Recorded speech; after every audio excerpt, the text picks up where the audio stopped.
Ladies and gentlemen, we're back with night 2. This is actually our final stretch because we're going to be doing another dozen of speakers on Podfest Asia, Asia's first ever monthly virtual live event. And of course, this is our podcast festival where we put a spotlight on great podcasters as well as great conference organizers around the world. So without further ado, let's welcome Isabelle Martin. And we know that you're from Europe, right? And you're the president at Isade Musicians. And also you're the founder and conference director at Insights, the future of music. So how are you, my friend? How are you keeping? And tell us, how are you feeling today?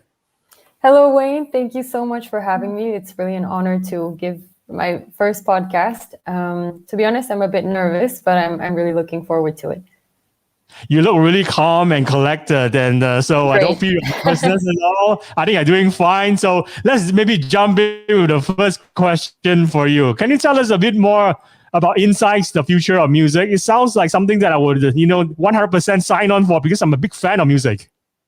Awesome. Well, I mean, if you listen to music on Spotify, if you watch YouTube, if you're hooked on TikTok, then this is the event for you.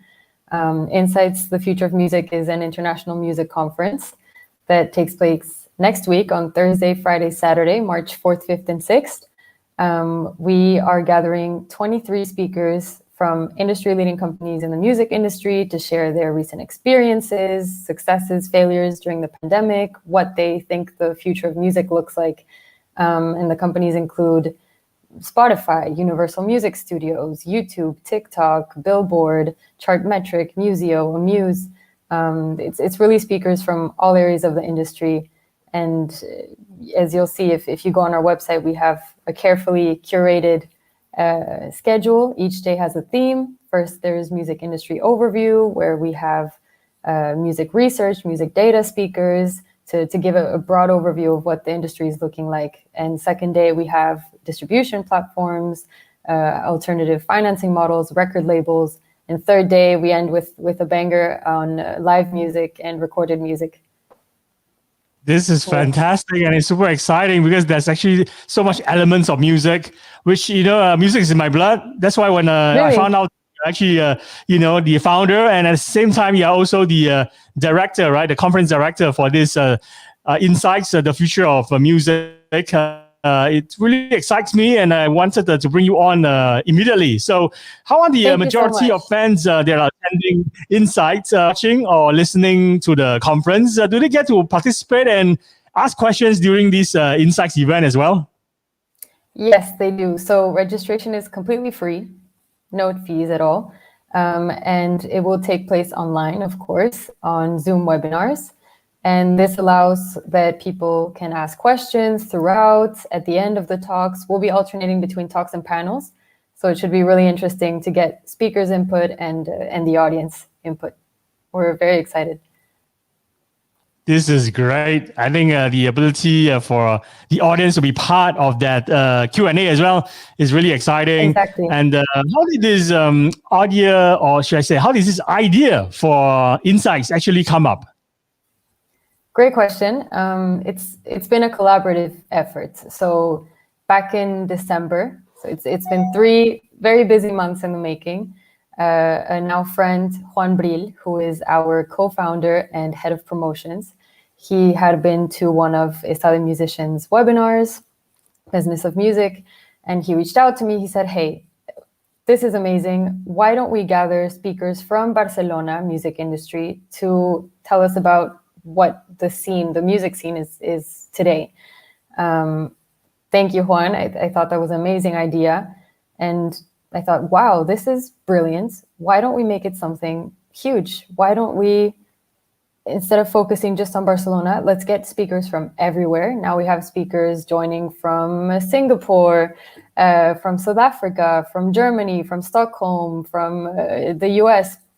And that way, we really get a snapshot of the music industry worldwide, which we're very excited about. And let's gather speakers. It's a transformative time for music, live music especially.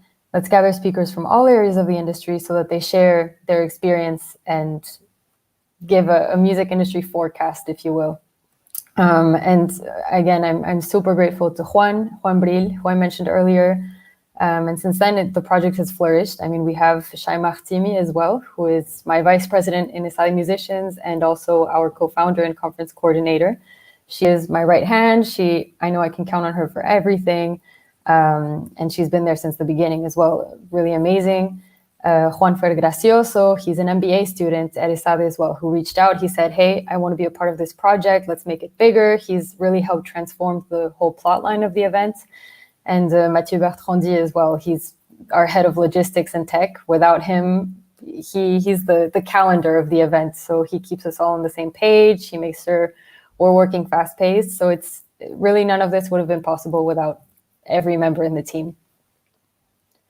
This is truly a team effort. And of course, yes, exactly. you're one main part of it, but of course you have such a brilliant team that backs you up as well. So what would you say are your key learnings from actually organizing your event and being the founder and the director of this conference? I would say the main thing is if you take yourself seriously, then other people will take you seriously. We're a team of students. Most of us are under the age of 21, who gathered 23 speakers. We have the CEO of Museo joining, the CEO of Deezer France joining, music partnerships and artist relations at TikTok. She's been named Future 25 by the Rolling Stone. So I think it's really quite amazing what we've managed to do together to build this conference. And it's because we believed in our project, and that way we managed to have other people believe in the project as well. And the second thing would be, as we've learned, is it's been very, very busy 3 months, and sleep is very important. Sleep is very, very, very important. I cannot stress that enough. I think nothing good comes from lack of sleep. And the last big learning would be something that I heard once in a taxi. We were coming back from a jam session, and a friend said, a common trait in successful people is they know their strengths, they know their weaknesses, and they act accordingly. And when I heard this, the emoji with the head exploding, that was me. I wrote it down on my phone. I thought, wow, this is very true. And I think this is why the team works so well, is I know what I'm good at. I know when someone else's opinion weighs more than mine. And I think this is why we've managed to get so much done, is because everyone complements each other perfectly. This is fantastic. And I get inspired as well, because you told me about the importance of sleep, right? Over the past, I had very little sleep. And sometimes I almost, miss certain slots, but thank God I was able to pull through it.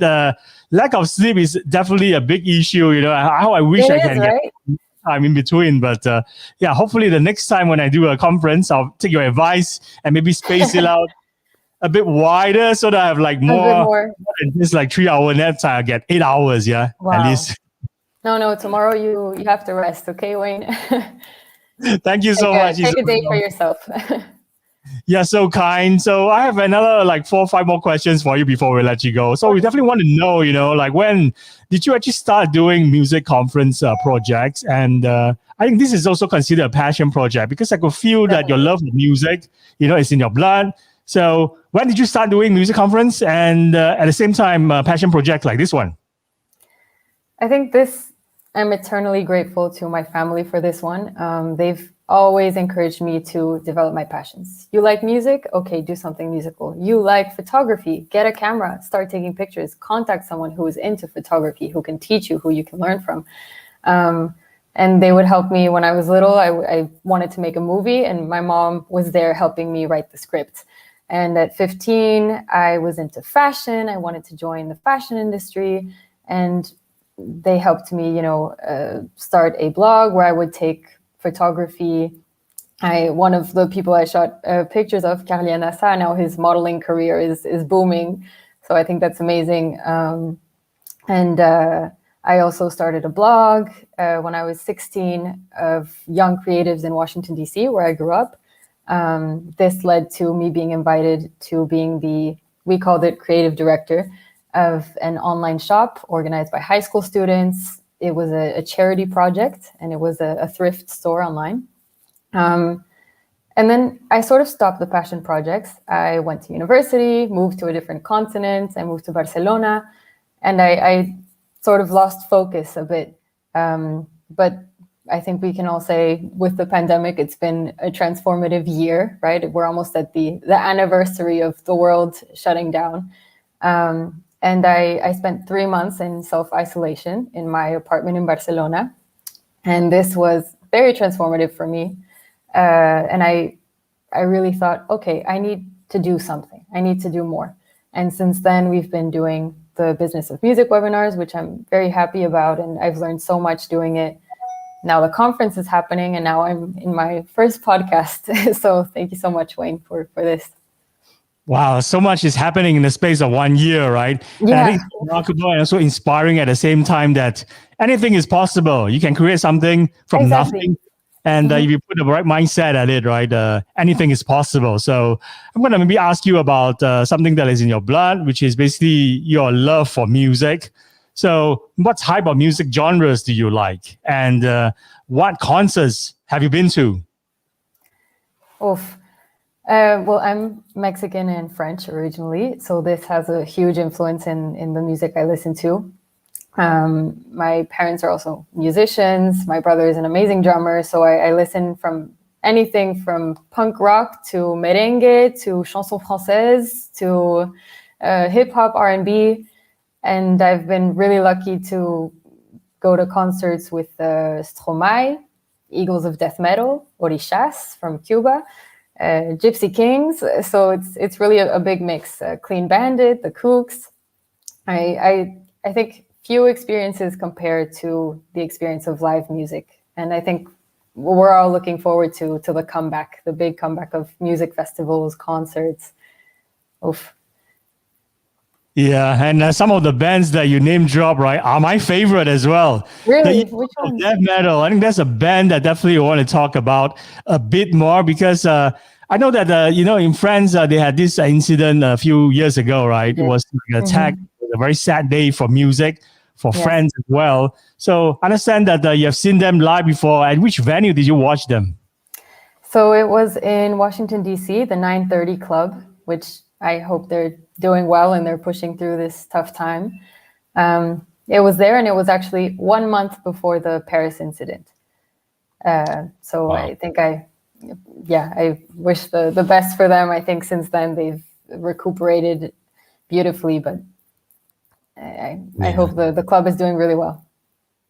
1 month before the incident, that's like, when you actually found out the news, did you feel like, oh, this is like a signal, maybe a sign from the universe that we have to treasure, our time, especially on Earth, right? Life is fleeting, and if we have dreams, we need to actually go and approach it, with confidence, and just basically, if you have a bucket list band, go and see your bucket list band, right? Or if you want to start a conference, go start a conference because do it. It's short. You never know when, or what's going to happen next. So, is that one of your inspiration as well? For sure. I think people who I most connect with are people who have a passion. And now, whether their passion is dentistry or real estate or music, if someone is passionate, you can tell, and they inspire others. And now that you're talking about inspirations, I think two major role models that I have that have really, really I have them on my mind. One would be my Histoire Géo, history and geography teacher. Back in Washington, D.C., I was in the French school. And Céline Leclerc was my history teacher. I really, really admire her. She knows something about everything and everything about something, right? And that's very inspiring. The way she carried herself, the way she manages people dynamics, it's something it's very inspiring. And another role model I would have that I strongly recommend you go watch her on Abstract on Netflix and watch her TED Talk. Her name is Ez Devlin, and she is a London-based set stage designer and artist. If you don't know her name and you've been to a concert and you've ever thought, wow, the set looks amazing, then most likely, chances are, Ez Devlin is the work behind it. And she's very eloquent in the way she speaks. She commands attention and respect in the room. And I hope to someday be anywhere near her level of greatness. It's great recommendations that you're providing us, especially our Asian audiences in this part of the world. This is probably the chance for us to check out their work as a result of you mentioning them on this festival. So how about your role models? Are they your role models as well? Yes, absolutely. I mean, those two and my parents, of course.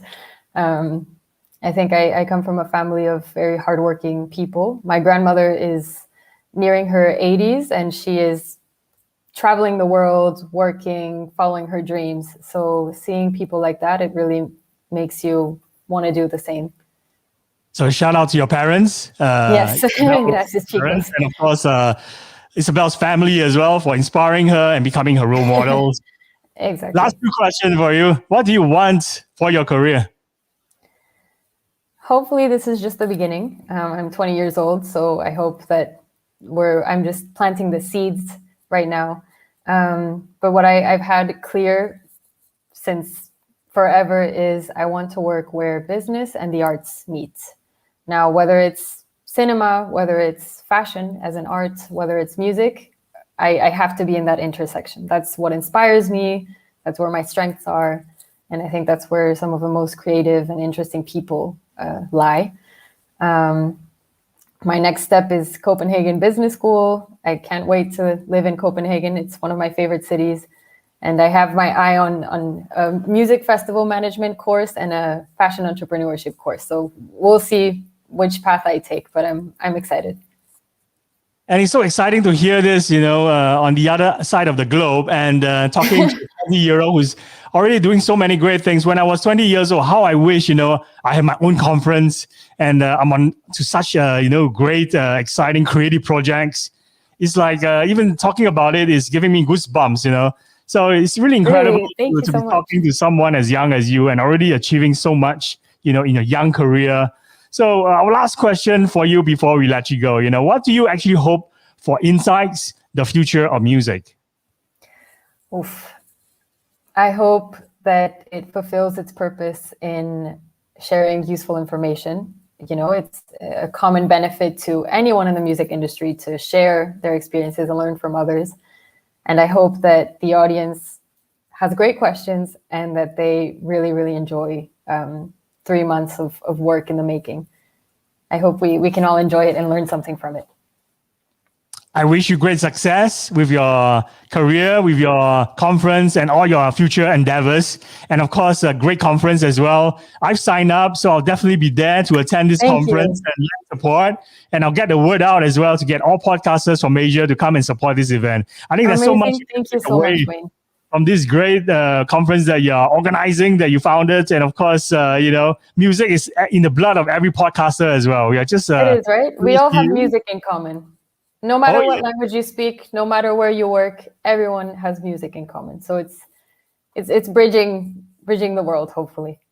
I think the shortest distance between two people is music or story. So your conference have both elements, and we are really excited to check it out. So thank you so much for agreeing to do this, Isabelle. I think for your podcast appearance and doing a live stream as well.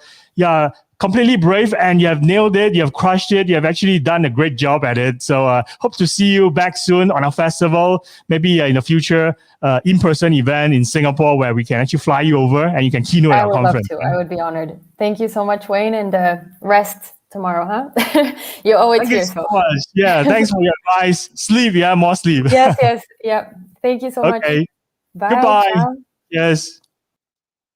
So that's Isabelle Martin kicking off the night session that will be running from 7:30 p.m. all the way until 11:30. And then we will call it a day and be back tomorrow, Saturday, with Tony Fernandez, the CEO of Air Asia Group.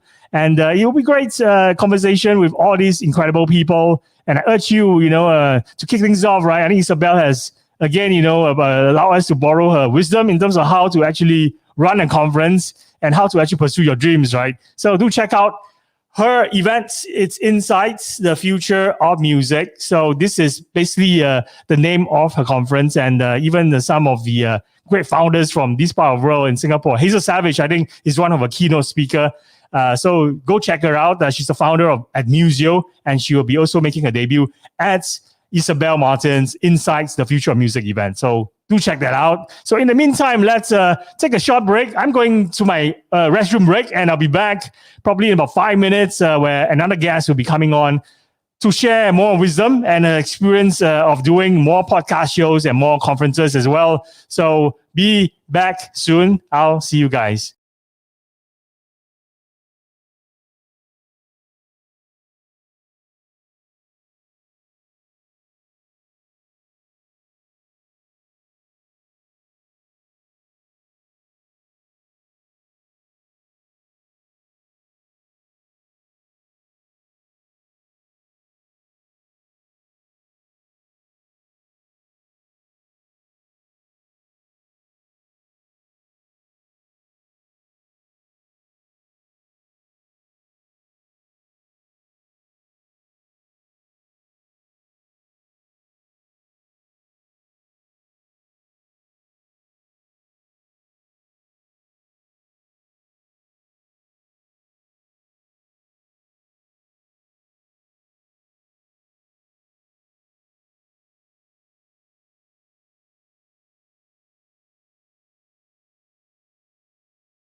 Ladies and gentlemen, we're back with more Podcast Asia.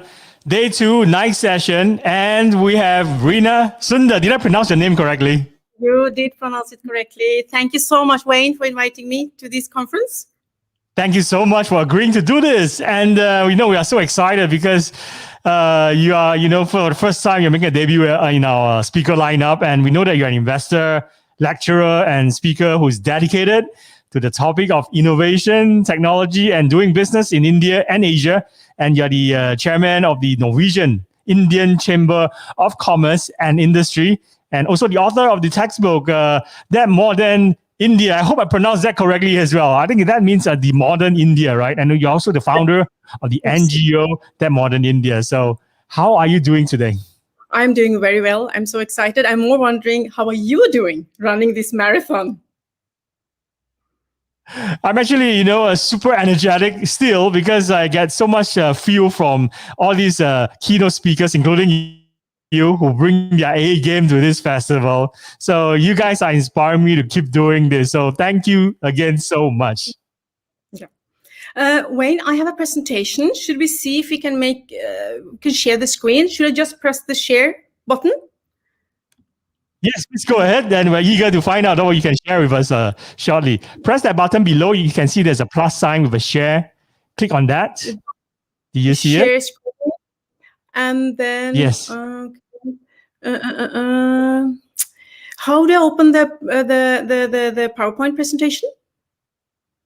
Once you have share screen, you can go to your computer and basically open the document, and we'll be able to see it over here. So see if you can do that. If not, share it from my end. Can you open it from your hand? Because I don't have that option. No problem. I'll just share it from my end. So while I'm opening it, maybe you can walk us through a bit about what you do. What is the day in the life in your role? Oh, well, I started this NGO March 2020. And you can imagine what it's like to start an NGO 1 week before Norway shut down. Okay, so then you cannot do business as usual. That was our biggest challenge. That what do you do suddenly when you have to operate in a landscape where there's no certainty at all? The society was closed down, so we suddenly have to think digital, which is not what we would have normally done. And then we started thinking, okay, let's see what is it that we can add of value, because as you will see from the presentation, we strongly believe that content has to be the main driver. So to start an NGO in March, we literally had to turn our heads around, Wayne. How could we attract the audience we wanted? So we started with a concept, front runner. And that was quite a bold action because we had no clue how will this be, how would the market react to us launching a channel on YouTube. But as you might know, India has given the world many of its leading intellectuals. So the whole idea of having frontrunner concept was that a leading expert was going to be interviewed by another expert. And that has been our clear branding strategy from day one, that quality of content has to be the main driver. So we thought in March, oh my God, it's better to have a few viewers at YouTube than doing nothing at all because of Corona. And we were also very worried, because we are based in Norway. Our target audience is Norwegians. It's a very niche-oriented thing we are doing. Would we fail? Would we success? So it was such a surprise in December when we started counting our views and looking at our, not competitors, but other players in the same field. And we saw that we had many more viewers than respected institutes in Norway and huge membership organizations. So if you can we see if you take the PowerPoint now, can you do that?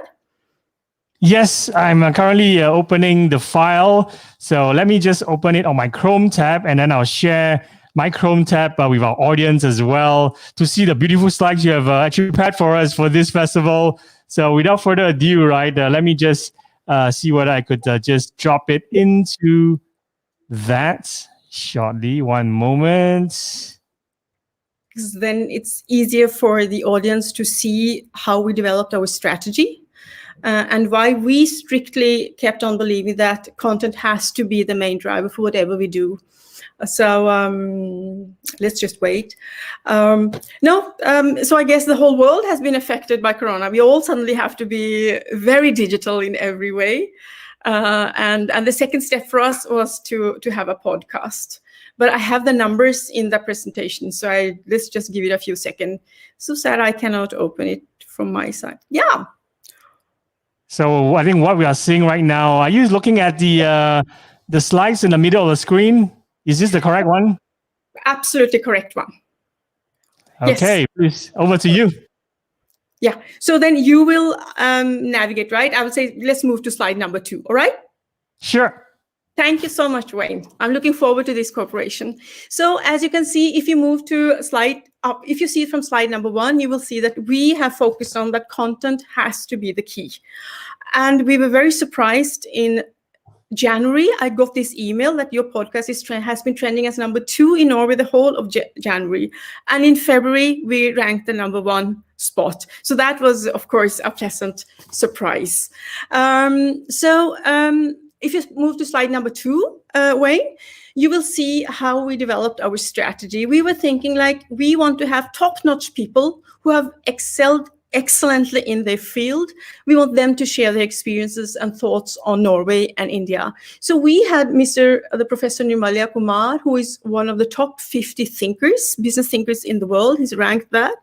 And Anita Krohn Thorstvedt, who is one of the top business CEOs in Norway. We had her interviewing Nirmalya Kumar. So after doing the front runner concept on YouTube and seeing that, well, we were received very, very well, then we thought in the whole summer last year, let's develop a podcast.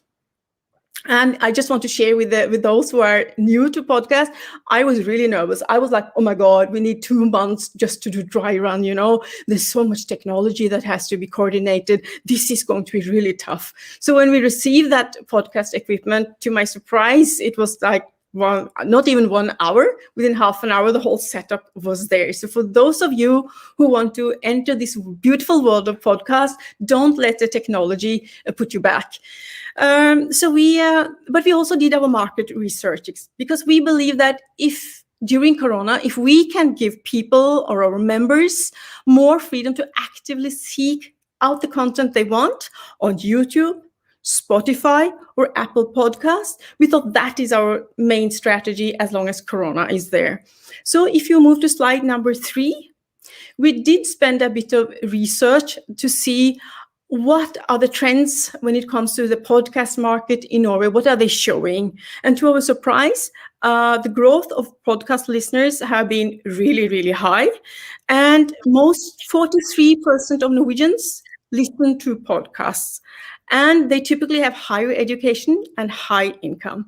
So that gave us also a sense of our branding strategy, that we wanted to be this cool, hands-on, edgy brand, De Moderne India.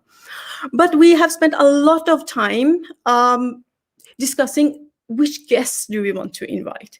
And we also, in the NGO, we onboarded in-house experts in various fields who could interview the experts. So I think that's also one of the success key factors, that we never compromised on the content. So if you move to slide number 4, you will see that we had guests like the previous foreign minister of affairs in Norway. And we spent a lot of time, because the easiest thing, Wayne, is to say, oh, we'll do it on Zoom, or we'll just do it on Teams. But we have been like, we are creating a brand, and that brand has to be really solid. So let's leverage the game. Let's invite our guests to posh places in our studio, and we have companies who are supporting us. So that has also been very important to us, to make sure that our guests feel welcome, that they feel treated very, very well. And you see the setup we had. And this was a month of November where 2 people were not allowed to be in one room. So we couldn't have our expert interviewing the former Minister of Foreign Affairs. What do you do? Because at that time, the rules were only 1 technician and 1 guest. So we basically had to have separate rooms, and then they couldn't see each other. And then we did that podcast interview.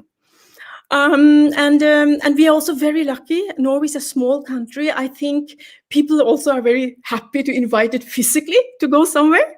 So I always like, oh, please, can you make an extra effort? We can send you a taxi, we can send you a cab, but please meet in person. And we were lucky that our guests really accepted our wish, and they came wherever we had our studio. So if you move to the next slide. We were also very lucky that we have companies promoting our podcast. We do no tagging. We never ask for likes. We keep a very low profile when it comes to marketing. No bragging, no showing off. And because we really strongly believe that quality of content will attract the people for whom we are addressing the topics we are addressing. And so far, I'm crossing fingers. Obviously, that seems to be a good strategy. And you will see we have Kongsberg Satellite Services, as you see there. They shared our podcast, and they are part of a big conglomerate called Kongsberg Gruppen. And then we also had a Norwegian Space Agency shared the episode done on space and Norway and India, and what the activities they do in the space. And then we entered January and February and this year, and they have been the strictest months since March 2020. Shopping centers are closed. Most of the stores are closed.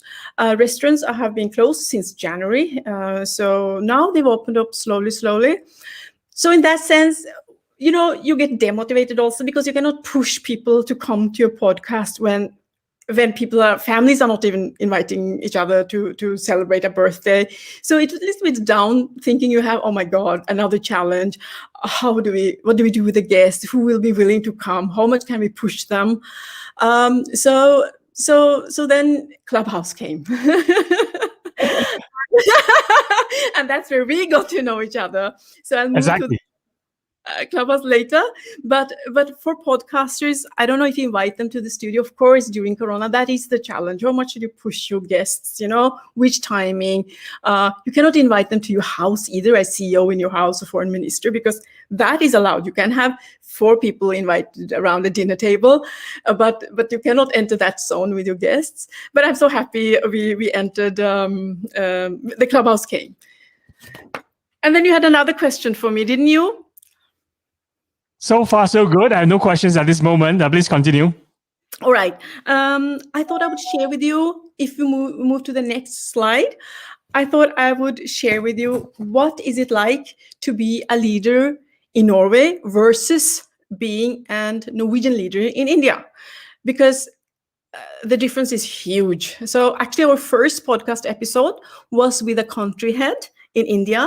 Bredo Eriksen is country head of Statkraft, and we had an Indian interviewing him. So we really try to have that mix all the time: gender, age, competence, and we launched our website on India's national, not website, but the podcast on India's National Day. So Bredo Eriksen also shared a lot of his experiences, but if you move to the next slide, you will see how different these cultures are. Actually, there were 2 photos supposed to trend, but we can see the Indian culture there.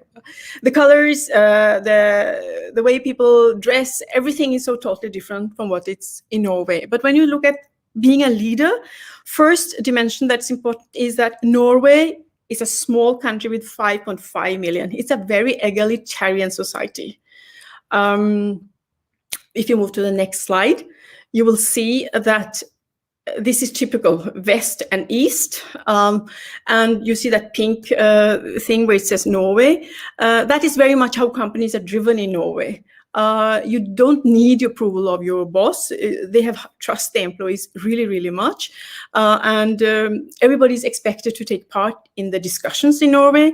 Everybody's expected to raise your hands, come with an opinion, ask critical questions. Because sometimes in the meeting, a project leader can actually be the more important person than even the CEO. So that is very much what it's like to be a CEO for Norwegians.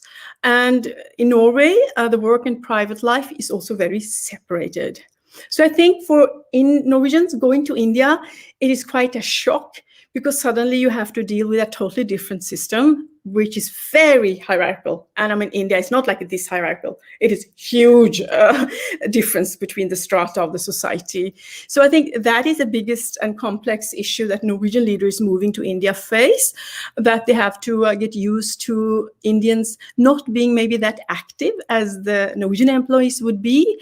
They won't raise their hands. They would not maybe dare to ask the critical questions. They are waiting for the boss to give orders. And that's not what normally Norwegian leaders do. They don't give orders because you have a very process-oriented process when you work in a Norwegian company. And then Indians also want to look at the head as somebody who's a role model, somebody who's being a guide, a mentor, and teacher. And I guess the same for a lot of Asian countries. You know, the leaders have to walk the talk. And then if you move to the next slide. Family. Another dimension that is very different in Norway and India, and probably also where you are based.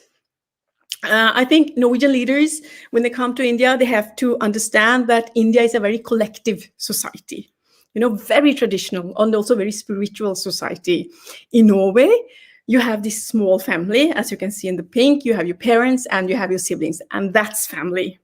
And sometimes friends can mean more than your family members. That is not the case in India. Family always come first. Relationships plays a much larger role than in Norway. And Indians really take care of each other, very family oriented. And in Norway, friends can sometimes come first, but that's not the case in India, as you can see from the picture. And when you have a dinner with family in Norway, that basically means maybe 6 to 8 people. But as you might know, when you have dinners with Asian families, that's like 30, 40, 60 people coming together to celebrate something.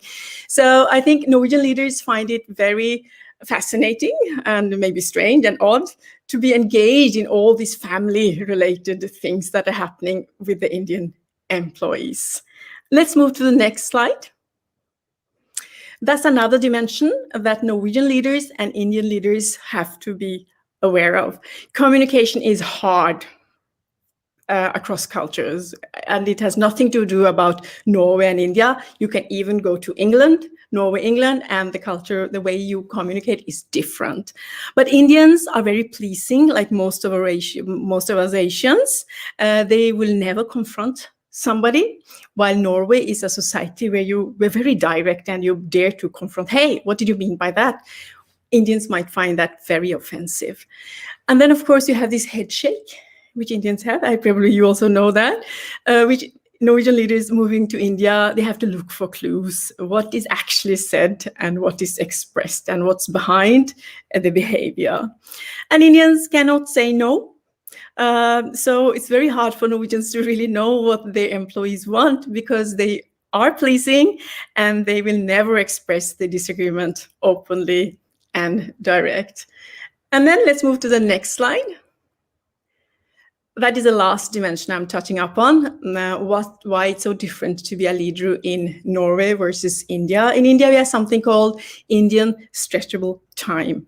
Basically, it's very hard to plan, because in Norway, if you say 1 p.m., it is 1 p.m. Like we have a deal today, 1:30, it is 1:30. India is not like that. The time is very stretchable. You must keep in mind that Indians even believe in 7 lives, right?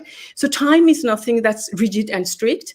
So for Norwegians, it's important to understand that you cannot schedule 3 meetings like you normally probably would do in Norway, because in India, something can happen all the time.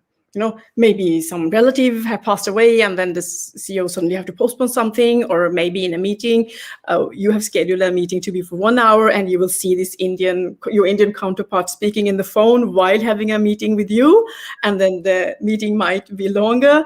So time, the view of time, for us in Norway, we say, we have this phrase, tid er penger, time is money. Indians don't view time the same way. Time is something that's very stretchable. And if you're invited for a dinner, if Norwegian leaders are invited for a dinner in India, 7 p.m., of course, they will turn up 7 p.m. But they will be surprised because the dinner might not start before 9 p.m. And that same goes for the weddings. So that to adjust to the time mindset, I think is a big change, both for Indian leaders coming to Norway because you cannot stretch the time here, and for Norwegian leaders going to India. Now let's move to the next slide, because you wanted me to touch upon why Norway and India is an innovative partner. As you might know, Wayne, India is the world's largest democracy and a growing economy. Its geopolitical role, its huge population, and its long coastline and booming economy make India an increasingly influential global player, an important partner for Norway. China is, of course, there, and China is strong, and Norway really has worked hard on the China relations. But the developments in India will have a significant impact on how successful the world is when it comes to achieving the Sustainable Development Goals and the global climate targets. So Norway, we have developed this Norway-India strategy. It's developed by the Foreign Ministry of Norway. And the aim with that strategy is to strengthen the bond between authorities in Norway and India. It is to strengthen the business cooperation. Norway have more than 150 companies represented in India. And we have a very big research cooperation. We have this Norwegian program for research cooperation with India called IND-NOR. It was established by the Research Council of Norway in 2010 to strengthen and promote the cooperation between Norway and India on research and research funding. And there are many objectives when it comes to that IND-NOR program. One of the objectives is to increase the cooperation between India with a view to strengthen multinational cooperation and the international legal order. India is a democracy. And then there's another objective that Norwegian companies want to increase their market share in the ocean-based sector. India has a long coastline and Norway has a coastline. And of course, Norway also want to support the use of marine resources in India and the efforts to reduce marine litter. And they are trying to increase the Norwegian companies' market share when it comes to India's energy sector. And Norway also want to support India to try to reduce emissions and meet its obligation under the Paris Agreement. And of course, overall, Norway really wants to be an attractive partner for India when it comes to the research, higher education, and global. Actually, our next podcast guest is one of the directors from the Research Council of Norway, Mr. Fridtjof Unander. We are very, very much looking forward to having him as our guest. Let's move to the next slide. Yeah, here you also can see we tried the same. We had Norway's first health ambassador for global health, Mr. John Arne Røttingen. We had him as our guest in January. And we launched the podcast February when India had this vaccine drive rolled out all over the world. And he was interviewed by one of our team members, Mr. Abdullah Mohammed. So this just shows how we have been thinking in our podcast. Highly competent people have to be interviewed and matched with highly competent counterparts. And I do think that makes the episode it's like I always try to think, I hope that our podcast episode will enhance your knowledge. So that episode absolutely made us reach the #1 rank. Let's move to the next slide. And here you see, it's not only me. I have been thinking very clearly, how is it that I want this NGO and this podcast to be run? And we really try to mix generations, genders, experts. So looking at these pictures, I'm really happy to see that we have managed. It has taken a lot of time because sometimes it's easier to go the easiest way. All right, I know this person, let's do it. But we really try to no, quality has to be there all the time.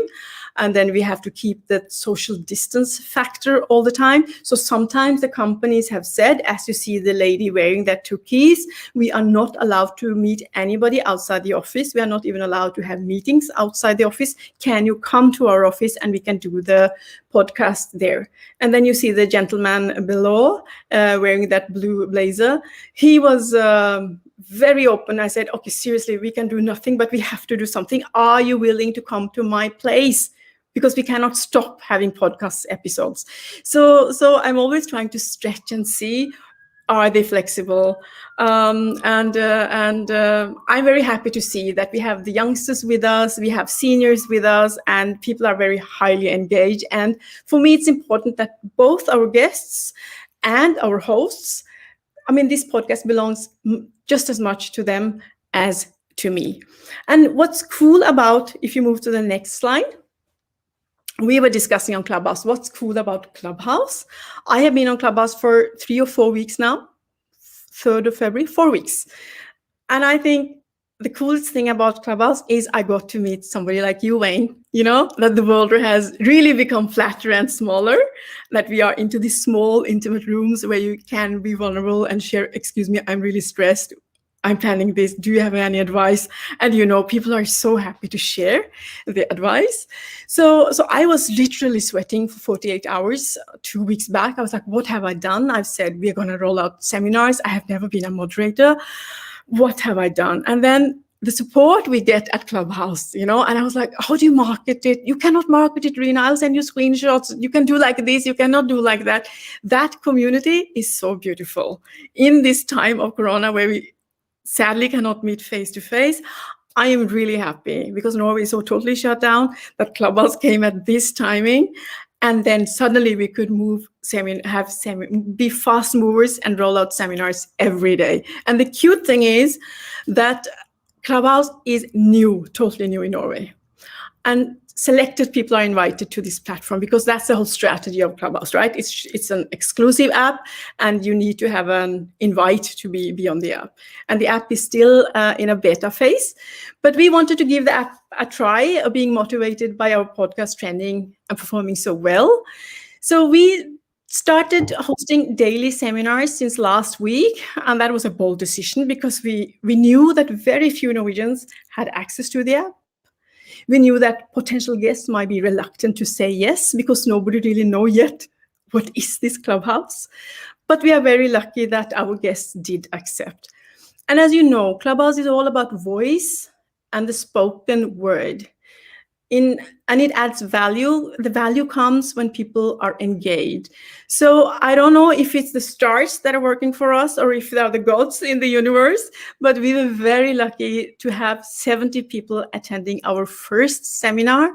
And we rolled out seminars every day, as you can see on the PowerPoint slide. And we had people like the previous state secretary of the Ministry of Trade and Fisheries, Mrs. Rikke Lund. And we had experts on EU coming to the stage as speakers and asking our guests questions. So for me, that is a confirmation that Clubhouse and the Moderne India has been able to engage people with that kind of backgrounds. So yeah, for all of you out there who are curious and like, can we do this? Should we do this? Just jump into it. It takes time to build that brand. Don't count downloads or numbers. We didn't do that at all. I always thought the whole of last year, oh, like we are such a small player. We are such a small player. You know, these big companies, you know, and everybody's tagging everybody on LinkedIn here and there. We are not even doing that. We just have this newsletter. But the cool thing I think about podcasts and Clubhouse, people go for, I think in the future, they will go for exactly the content they want to consume. So I will recommend everybody to try Clubhouse and try podcasting because then you give people the freedom to choose the content they want and whether it's on Spotify or Apple or Clubhouse. So we will at least stick to this strategy of ours that quality of content has to be the key for the Moderne India. So that was basically what I wanted to share today, Wayne. If you have other questions, please feel free. This is incredible because you have just deepened my knowledge about India and Norway at the same time in this short presentation, right?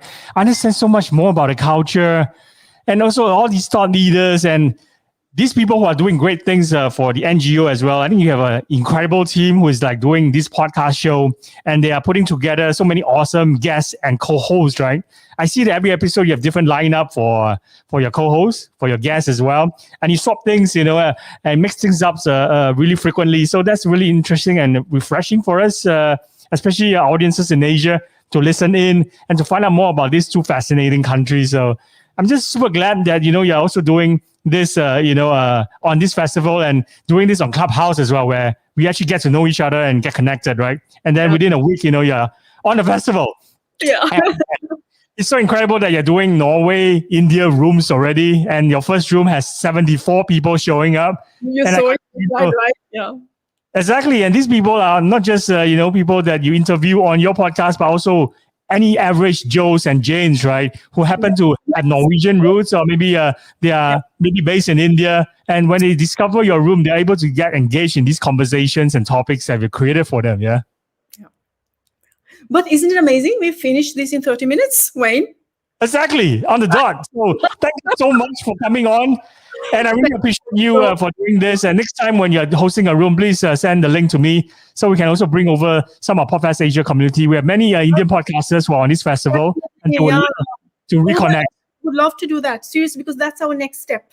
Now we've done it in the evenings, and like, what if we do it in the daytime and have some CEOs or researchers from Asia on board as well and do it in English? So let's discuss about that. Awesome. Yeah, it's a date. So I'll see you in Clubhouse really, really soon. Yeah. Thank you very much, Wayne, and you have a fabulous time during the festival. Thanks, Rina. I'll see you very soon. Please take care of yourself over there. Bye-bye. Bye. Hi. How are you, my friend? Hey, Reid. Good evening. Can you hear me well? Yeah, and it's been what, 3, 4, maybe more than that since we last met for coffee, right? And finally, you're back on. Yeah. What, 6 weeks ago we had coffee? Around that, just before Chinese. In fact, before the New Year, I think. So yeah, time has flew past just like that. We're almost in March. And do you have any updates for us? Like, I know that recently you have just joined Clubhouse, and like many leaders, right, thought leaders, especially those who are from different verticals, they're all seeing a lot of action in Clubhouse. So that's always my number one question. What's your impression of Clubhouse so far?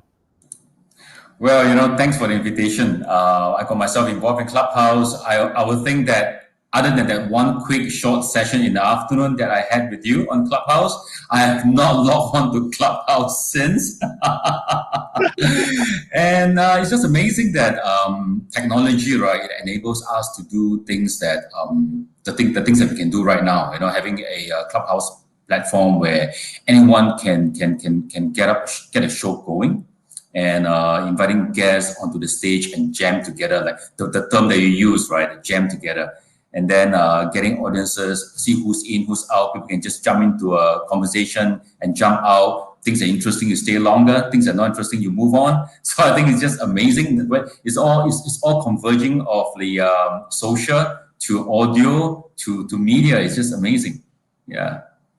I think you put it so succinctly clear, in terms of the possibilities and also the multi-channel approach that everyone is adopting right now, not just podcasters, but also, the C-suite, the thought leaders, everyone who is doing great work in their realm. Yeah. And just now we have Rina, who basically, set up a India, Norway Clubhouse room.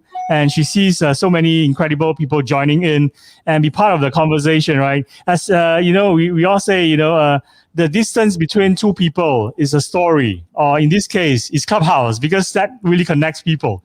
So I'm glad that you enjoyed it so far with your one try. And I think that the next time when you're on it again, right, we can actually do a room together and do this live podcasting and maybe even share, some of the things that the Nielsen Media is doing in Asia Pacific. I think that you're one of the thought leaders in this field, especially when it comes to how media is being measured, been tracked, and of course all these insights from data as well that your team has actually put together, for so many media channels as well. So maybe tell us and walk us through a day in the life of your role in Nielsen Media. Yeah, sure, definitely. Well, I think a little bit of a history lesson, right? I think Nielsen, I think this year we are probably about 97 years old. The company started as early as, this is testing the history of it, I know, right? I started as early as the early 1920s. And as I mentioned previously to you, right, that Nielsen, many a times people know us as the TV measurement company, but not many people know that we actually started measuring audio, measuring radio first, right? I think that was in the 1930s. than only the 1950s that the company started to measure TV. So I think the life in Nielsen right now is extremely hectic. Things are moving so quick because all media are converging together. You know, using Clubhouse as an analogy, you look at the way we consume media, traditional, offline, online, digital, it's become so gray to everyone. So it's just pick a lady on the street, you know, a grand nanny. Like, do you use your phone for digital? They'll say no. Actually, they're watching Netflix. They're on Facebook, but they do not connect. They do not associate that way. So I think that the power of media and the whole digitization of the platforms and the access has made it so easy for people to access content. That's exactly the opportunity that Nielsen we have right in front of us. And as much as a challenge for us, it's also an opportunity because measurement is all different right now. Right, as the world reflect the way audiences are watching, consuming, reading news to content to entertainment, both on air, live, or even on demand across the different streaming devices and streaming services, we are really catching up, trying very hard to address all these questions from the industry, from the broadcasters to the media agencies, and most importantly, those who are paying for the media space, which is the brands. So I think Alive in Nielsen is really looking into all this, understanding the industry needs, looking at in the perimeter of measurement, what can we do? Still have services that address the industry and yet not break too much rules because we can't cowboy things too much because we have a DNA and a data science team that actually governs the way we work around things. This is fantastic. I think it's in a nutshell, in the 5 minutes, we know exactly, your company's DNA, culture, and of course the value it provides to so many different partners, right? Not just brand advertisers, but also, all these founders and leaders of huge companies that they are leading. Of course, you're also catering for different verticals as well, right? Which are some of the verticals that are your focus right now during this pandemic times where things are more unpredictable, and of course it's also shaking things up, right? And we see so much more creativity and pivoting being done right now. Yeah, I think you look at the couple of things that we focus on, like if you look at the way a couple of things I mentioned earlier, broadcasters, they are really trying to reach and expand the content to audience greater than ever before. Not just on the TV stations or TV channels that we have in front of us in the living room, but also to the PC, to the mobile phone that people are commuting and consuming the media. So whether is it visual as much as audio, so that is TV, right? So you think about radio is just blown into big time now with the likes of podcasts, the likes of Spotify and on demand. So I think whether you're jogging, taking an evening jog, or driving a car during drive time, there's so much options for people. So every single media owner is fighting for the share of ear, share of time, the share of commuting media. So this is what we're working on. And the third one, just putting everything together, whether it's consuming news or out of home media, there's always this big question coming to us from the industry, which is like, when I run a transmedia campaign that comprises of multimedia, what is that? The efficiency and the effectiveness of my campaign. What is the total number that we reach out to, and what is the resonance they have over my campaign after they're exposed to it, and what is that reaction? Did they go out to book a test drive of the car? Did they go out and buy that nasi lemak burger?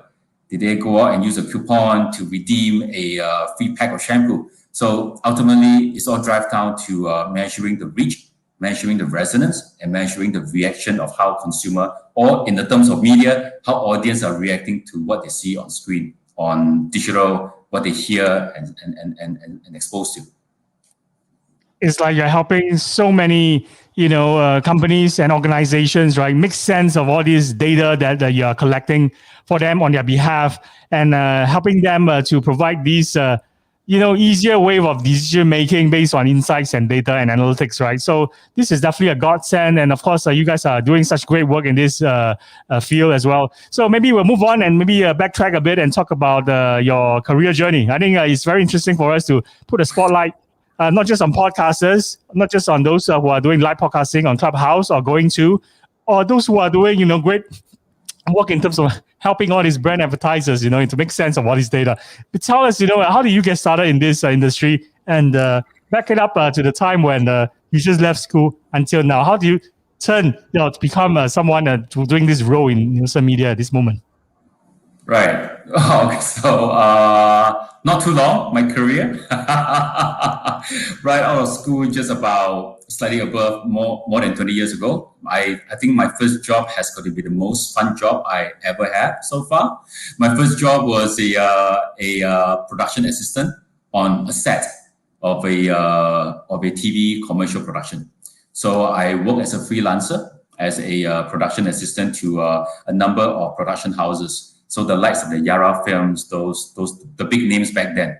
So as a production assistant, I was the lowest of the ladder. So anyone from the film director to the tea lady, anyone can command me to make a coffee for everyone, pick up anything. So tough job, but it was fun, right? But very shortly after, I spent about less than a year. It was just a job to tie me through before finding a full-time job.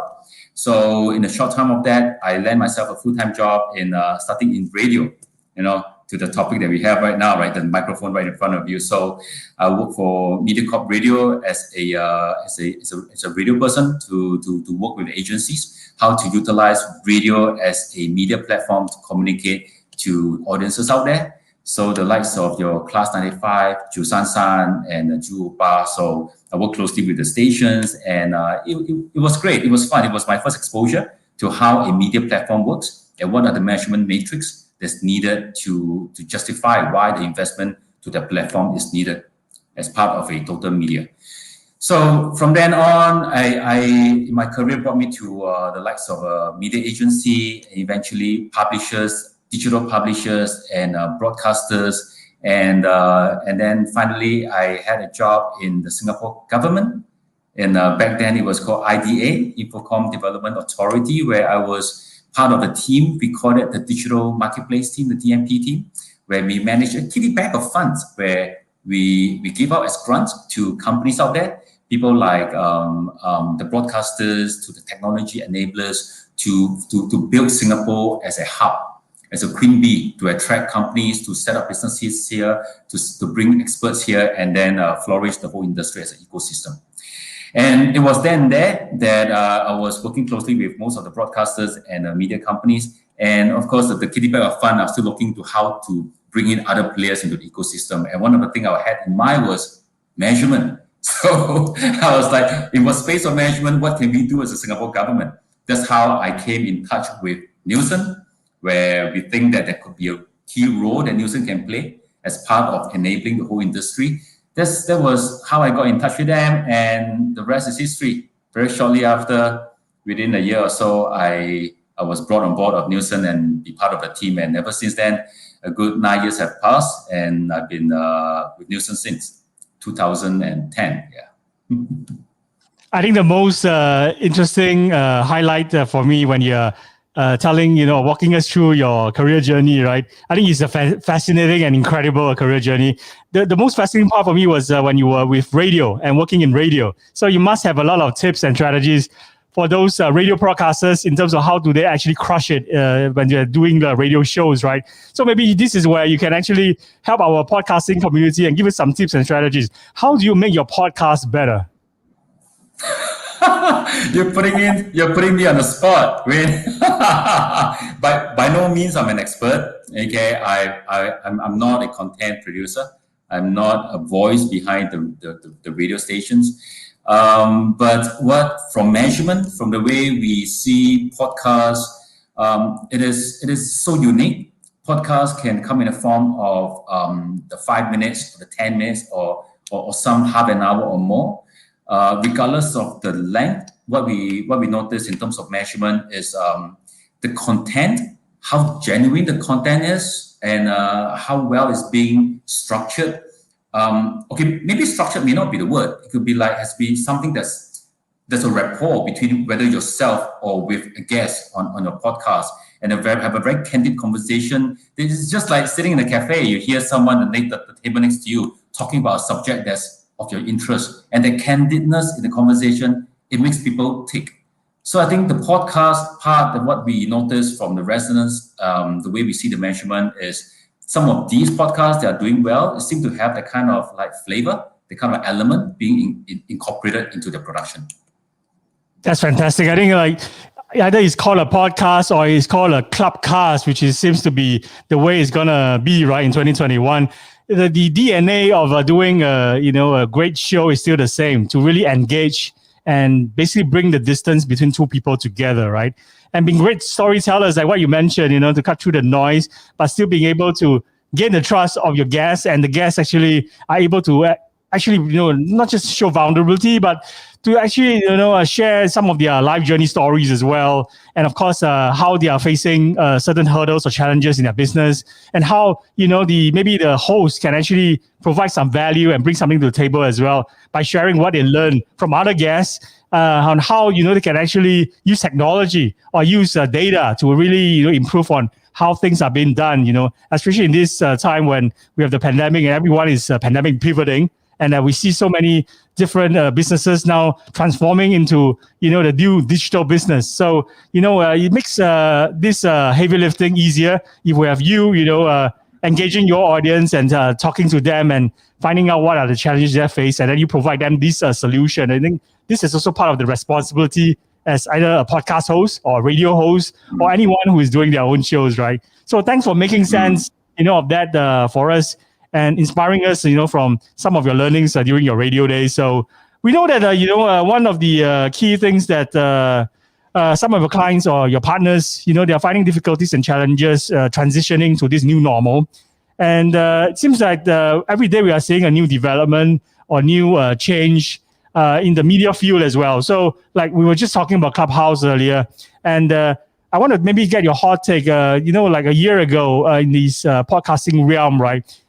Anchor appeared. Anchor is basically acquired by Spotify. And from the acquisition, they were able to add 1 million new podcast shows to the entire podcasting landscape. Yeah, we call it the Podoscape. And that was a year ago. And it basically was as a result of an app, that's this ability to just record a podcast show and distribute it across, to Spotify, to Google, to Apple Podcasts with a click of a button. And a year later, now we have Clubhouse, where, do you think that the trend of this continuing, as in with Clubhouse, enabling everyone, even like someone like Rina earlier on when she came on, she's doing a like live podcasting on Clubhouse, doing like a Norway-India conversation. Do you think that this will also allow more podcasters, or should I say, you will add on another 1 million podcast shows in 2021?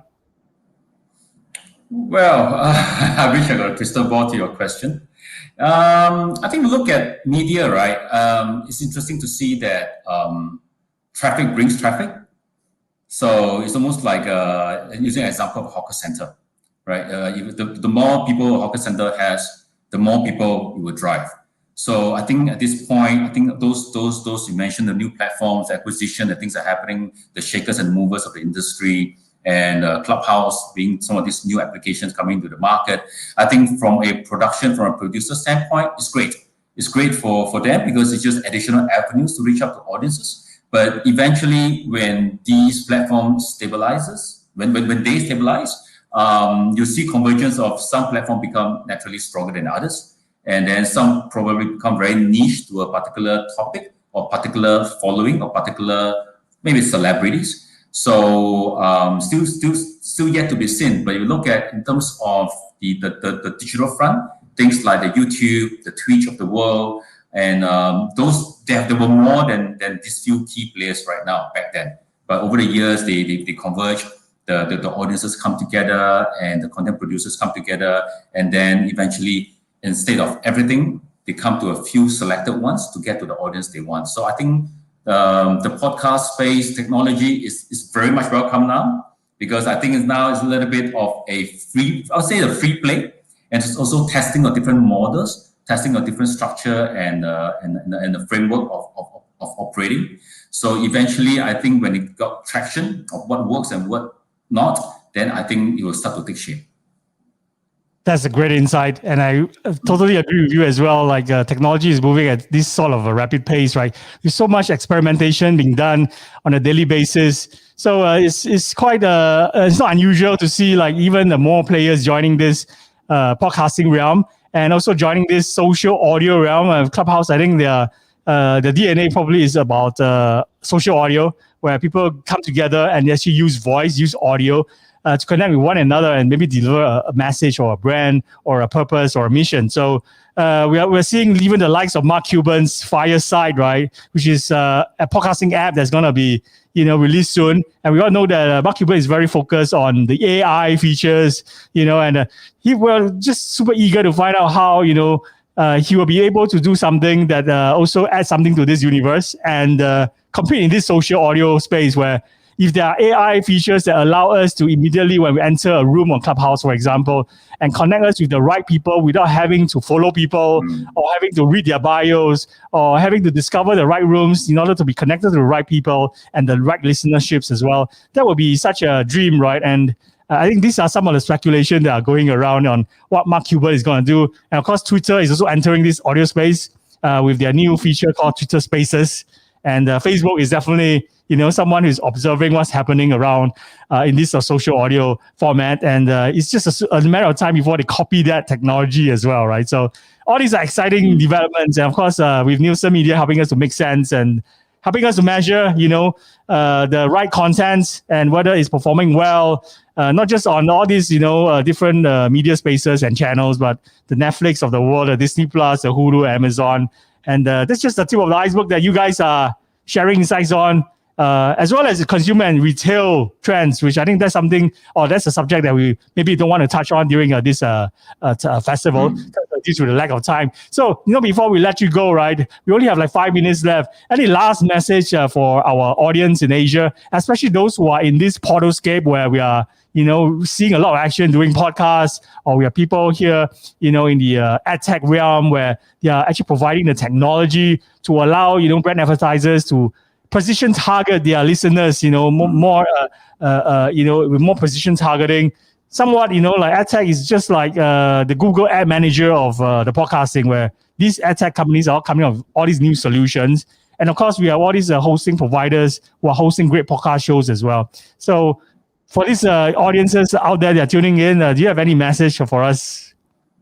Yeah, definitely. I think some of the things that we took away from the last coffee chat, right, Wayne, was to probably set up a series of podcasts and that's very focused, that is in the space of measurement, in the space of data, in the space of insights. So I think data is in the industry right now is really very mature, right? And there's some big terms years ago called big data and stuff like that. So I think the ongoing data going to be like a utility, like water is really a given, and no business can operate without the reference to data to make critical business decisions.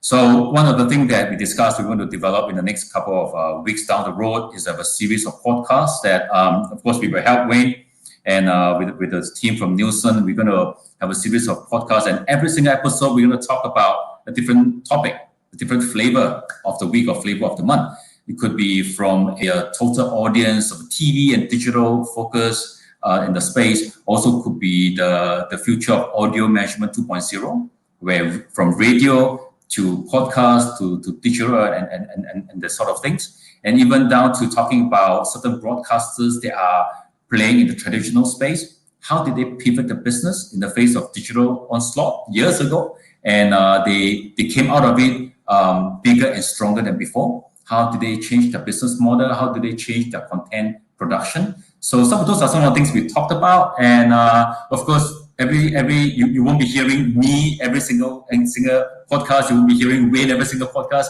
We will have guests on air with us. It could be our partners, it could be our friends, it could be our industry practitioners or experts. So we have yet to work out the string of topics, but I'm actually looking forward to that, Wayne, to work closely on this series.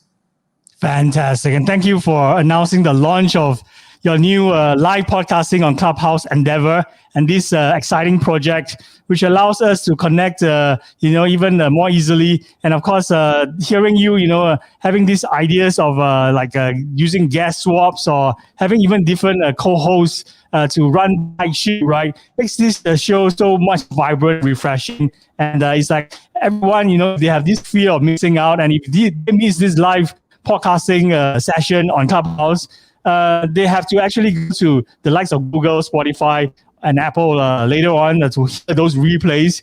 And I think this is a great way to continuously connect, and of course to bring these really great topics and also get people from different walks of life and the different verticals to chime in, right? So I'm really excited on the lineup of speakers that you're going to be bringing on board. I also tried to bring some of our Podfest Asia community and maybe like some of these figures who are also leading organizations to come to your show. I think that would be a great way to make it even more vibrant and interesting. And we really look forward, to this jamming session and do this live podcasting on Clubhouse and having this ability to replay them on podcatchers. So really excited. So when shall we do our first ever live podcasting session? Next week or the week after? You know what? A lot of creative juices, they flow when you're having a good drink. And let's get a couple of two of those. And I'm referring to coffee and caffeine, yeah? Okay, it's a date. I think the one in Serangoon Gardens really rocks. I missed the coffee there. So Yes. let's go there and actually plot our next episode and figure out who will be the first tempo speaker and first guest on your show. So it'll be really exciting for me personally as well to be involved in your project. So thank you so much for coming on to the festival and announcing the launch of a new live podcasting show on Clubhouse and telling us the great things that your team at Nielsen Media are doing. You guys are crushing it. So keep on, rolling out all your great, platform and also pro services and consultancy service to all these great brands out there. So I thank you so much, Chong Moon, and I'll see you very soon in Serangoon Gardens Cafe. Yep. Thank you, Wayne. Looking forward to it. Thank you. Have a nice weekend. See you. Bye-bye. You too. Bye. That's Chong Moon from Nielsen Media. So we'd like to recognize him as a sponsor member who supports a collaborative and educated space. So he's bringing a lot of knowledge to the world of podcasting as well, because they have different ways, of helping us to make sense of the data that's available. And of course, they don't just provide, channel information, analytics and data and insights. They actually allow, solutions to be, provided to all these great brands out there, and also those content creators who are creating great content in this field. So we are looking forward to what, his shows and live podcasting sessions on Clubhouse can bring in terms of the value and the kind of topics and discussion from different individual and key heads, the prime movers in all different industries. So we're really excited to see how this can blossom into maybe a few seasons or a serialized podcast series where every season focus on different verticals or different regions, or even different episodes will have different focus on different aspects of how a business should be transforming during this pandemic era. So we're gonna be taking a break shortly. I'm gonna go for a short toilet break and be back in 5 minutes with more guests. I think we have about half a dozen more guests to go before we wrap up this festival for tonight. And of course, tomorrow we have Tony Fernandez coming on at around 10:30 a.m. He'll be sharing his new podcast that's launching on Podfest Asia, where he interview famous footballers around the world, as well as people like will.i.am from Black Eyed Peas. So it's really fascinating to hear world leaders and founders and entrepreneurs bringing their A game to this festival, and also telling us how they're using podcasting and social audio, as a way to connect better with their audiences. So I can't wait, and I'll be back after my toilet break. See you guys later. Bye-bye.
we're back with another day 2 Professor Asia night session. And for our next session, we have 2 guests who's joining a panel to maybe share some stories and experiences of their 50+1 football podcast. So without further ado, let's welcome Billy Andrews as well as Louis Toennis on stage. I hope I pronounced your names correctly, guys. Yeah, perfect. Got him perfectly. Thanks for having us on. Fantastic. Tell us exactly where you are, your location, and give us an introduction as well, starting with Billy. So I am in England, the south of England. So obviously we went to uni together, and since finishing uni, I currently work for ITV Sport, which is like one of the main broadcasting companies in the UK. And we did the Rugby World Cup. We do a lot of England international football games, and we're currently gearing up for Euro 2020. Awesome. And before we give you more questions later on, your turn now, Louis. Give us an introduction. Hi, I'm Louis. I'm currently in Düsseldorf in Germany. And as Billy said, we both went to uni together, and that's how kind of the partnership came about.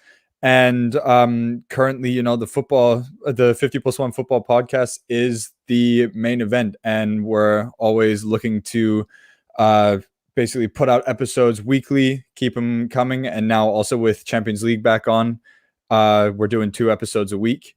And got the footballing background basically from playing football and watching football from day one. So that's how the 50+1 football podcast really came about, was the mutual love of football. Fantastic. Great intro, guys. And you're doing the work for me. So I have to thank you for that. Anyway, I'm very intrigued because your title of your podcast is called 50+1.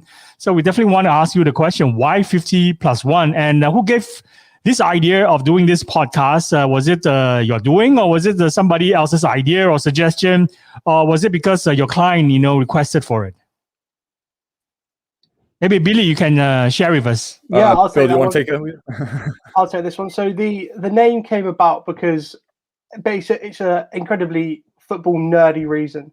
Is the ownership model of football clubs in Germany is the 50+1% rule. So they have to be owned 50+1% by like fans and club memberships and things like that. And we thought it was just an incredibly niche title to have. And the reason we started doing it is because at uni, we'd always spoken about wanting to do something. And then we finished and we went our separate ways.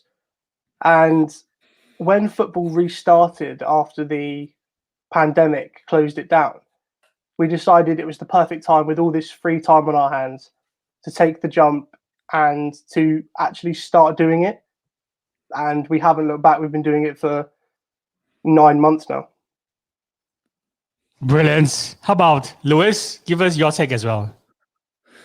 Yeah, I mean, Billy basically said it all. The 50+1 rule being, obviously we wanted to bring our love of English and German football together. So that was the main connection there. And, both of us, we had arguments during university about which league was better, the Premier League or the Bundesliga. Obviously, I've now conceded that the Premier League is the best league in the world. I did stand fast and try to argue the point, but I ultimately saw reason. And yeah, we basically just looked to bring about topics that would bring that love basically to to the screen, really. That is our ultimate goal, is to also move the podcast over to YouTube, and not just have it in audio based.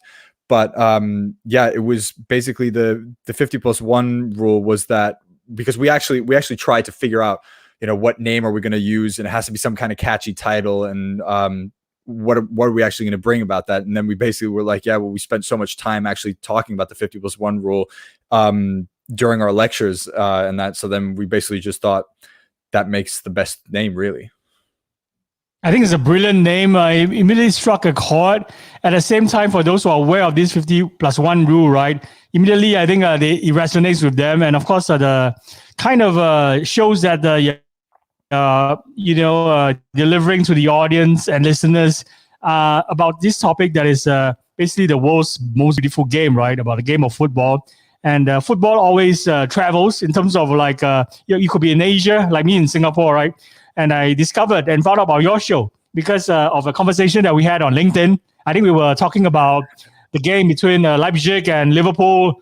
And I think it was great that you chimed in when I, wrongly pointed out that one of the defenders from Leipzig was guilty of conceding the goal to Mane when it was lobbed, high up, and it bounced, before it reaches Mane, and the defender wasn't able to intercept that ball at all. And can you clarify for me on a situation again? Who was the player that I mistaken in the Leipzig team, and who was the right defender I should have pointed out as the person who was responsible for the error? I think first off, you have to say it's just great to see that, football basically brings together people from all over the world. As you said, Singapore, you sitting in Singapore made one comment, and then me in Germany, we basically also bonded just in that moment over the love of the game, really. But coming to the situation, it was a lob pass. Obviously, all of Leipzig's players were pushed up pretty high for a corner, I think it was. And then Liverpool's counterattack basically just put the ball over the top, and basically Leipzig's last man, who I think you said was Upamecano, and in reality was Nodi Mukiele, Leipzig's right center back. And he was more or less the last man, and basically completely mistimed his challenge to kind of tackle the ball away, and that led to the goal. But funnily enough, the only reason that I chimed in was because I was already feeling a little bit overprotective of Bayern's new signing Dayot Upamecano, because as you can see, massive Bayern fan. Fantastic. What do you think of, before we come to your predictions, Billy, let's ask Lewis first. What's your prediction for the finalist lineup for the Champions League season? Oh, Champions League final. Who's going to make it? Oof. Yeah. I know Bayern will be there, right? I mean, as a Bayern fan, I'll always hope so.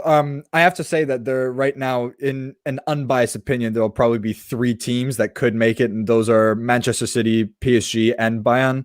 Of those 3, I'd peg Bayern maybe to make it in Manchester City, hopefully depending on obviously the draws and how those go. But that would be a good final to watch. How about you, Billy? Yeah, it's quite similar. I think those 3 teams are definitely the 3 favourites. But I think in terms of the way they're playing at the moment, I think Manchester City definitely will be there. And I would like to see Bayern there, obviously, because it would be good for us.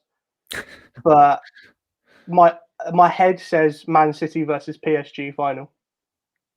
That's a very good final to watch. I think Man City is really crushing it in the Premier League, playing really great football again.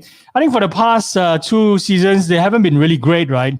Because, they have players that were out, and they haven't really replaced their Belgian towering central defender. I think last season they had problems and issues with Aymeric Laporte as well. And like one center back out, basically their season was kaput, right? I think they ended up not winning anything other than the League Cup. That was last season. And the previous season they had issues with defense as well. But of course, you know how they always solve the problem. They will always go out and buy the next £50 million defender. So it's quite obvious that they're doing well. And, because of my affinity to Liverpool as well, so I'm also biased. Do you think that if, we talk about City, right? Like they struggled with one centre back out. How about Liverpool with 11 players out and 18 different centre back pairings this season in Premier League? And Joe Gomez, Virgil van Dijk.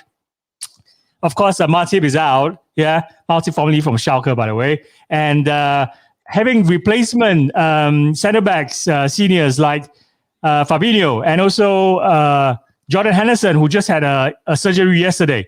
And even the replacements were out. So 5 people out. And of course, all these players playing out of the position and replacing the centre backs, not with £50 million defenders, but replacing them with free and on-loan players from the Bundesliga, like Ozan Kabak. So what's your take on Liverpool's, poor form this season?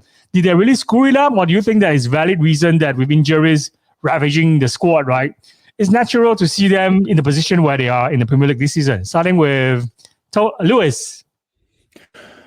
Oh, Billy and I had a very, very good debate about that on, I want to say it was our previous weekend episode, so the one that came out last Monday, about this. And I was an advocate for the fact that Liverpool had injuries like no other, and to be honest, I still, to a certain extent, will go with that because, you know, as you said, 11 players injured, and when you look at it, Virgil van Dijk, Joel Matip, Jordan Henderson now, even, who was coming back to help, and now he's even in doubt for the Euros this summer, let alone the rest of the season. And, you know, I'm always going to advocate for the fact that, especially with this crazy season, with the amount of games being played in such a short span of time, that Liverpool just have been riddled with the injuries, and that's the reason why they're down there. But I think Billy will definitely play devil's advocate in this situation. Over to you, Billy. Yeah, I tend to become the spectre of doubt in all these things. But you look at the injury situation. For a vast majority of the season, they still had that amazing front three.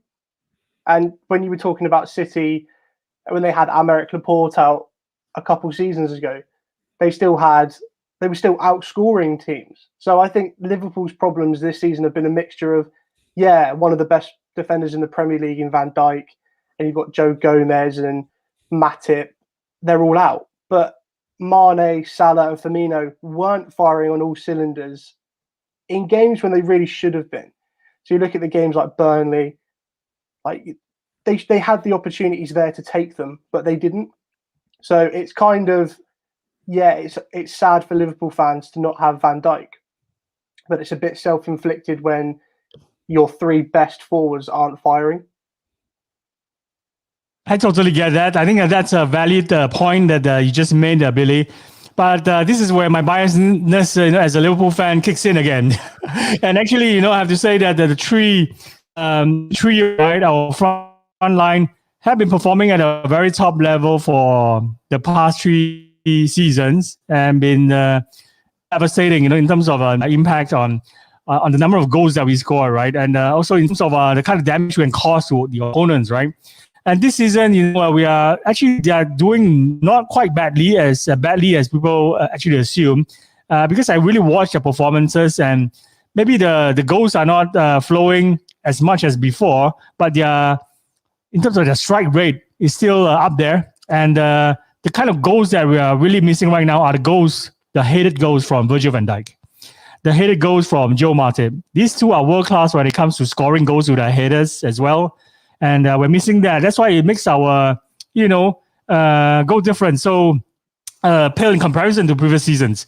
And about this strike force, actually, it's always good to freshen up the strike force as well. Like the likes of Bayern is always refreshing their lineup, right? I think they just secured a few more player signings for next season. And that's the strategy of Bayern, which is always buying the best players from your competitors in the Bundesliga. Liverpool, they actually, bought really well. They had Diogo Jota, who is one of the 11 players who were out. I think before he was out, he was scoring 1 goal per game. So definitely we lost something there, with him injured. But I heard the news that he's out on the pitch training together with Virgil van Dijk again. So that's always a good sign. And I'm not just being a crazy Liverpool fan, but I think it's realistic to see if those players get to feature in the last stages of the Premier League, especially in the Champions League. They're in with a shout for maybe at least a semi-final spot. What do you think, Lewis, on this argument? If they got the players back, maybe. But for me personally, especially when you look at the injury list with the fact that Van Dijk ACL tear, definitely not, or I'm, as far as we know, ruled out till the summer. So his season was more or less done. Same deal with Joe Gomez, and Joel Matip as well, also out till the summer. And Diogo Jota, he's slowly making a comeback. I still personally don't see the fact that Liverpool are going to be in the top contenders. Maybe they make a semifinal push if they get lucky, but only if they get lucky with the draw in the quarterfinal. But I think personally, Liverpool will be out after the quarterfinals. But that's just me. How about you, Billy?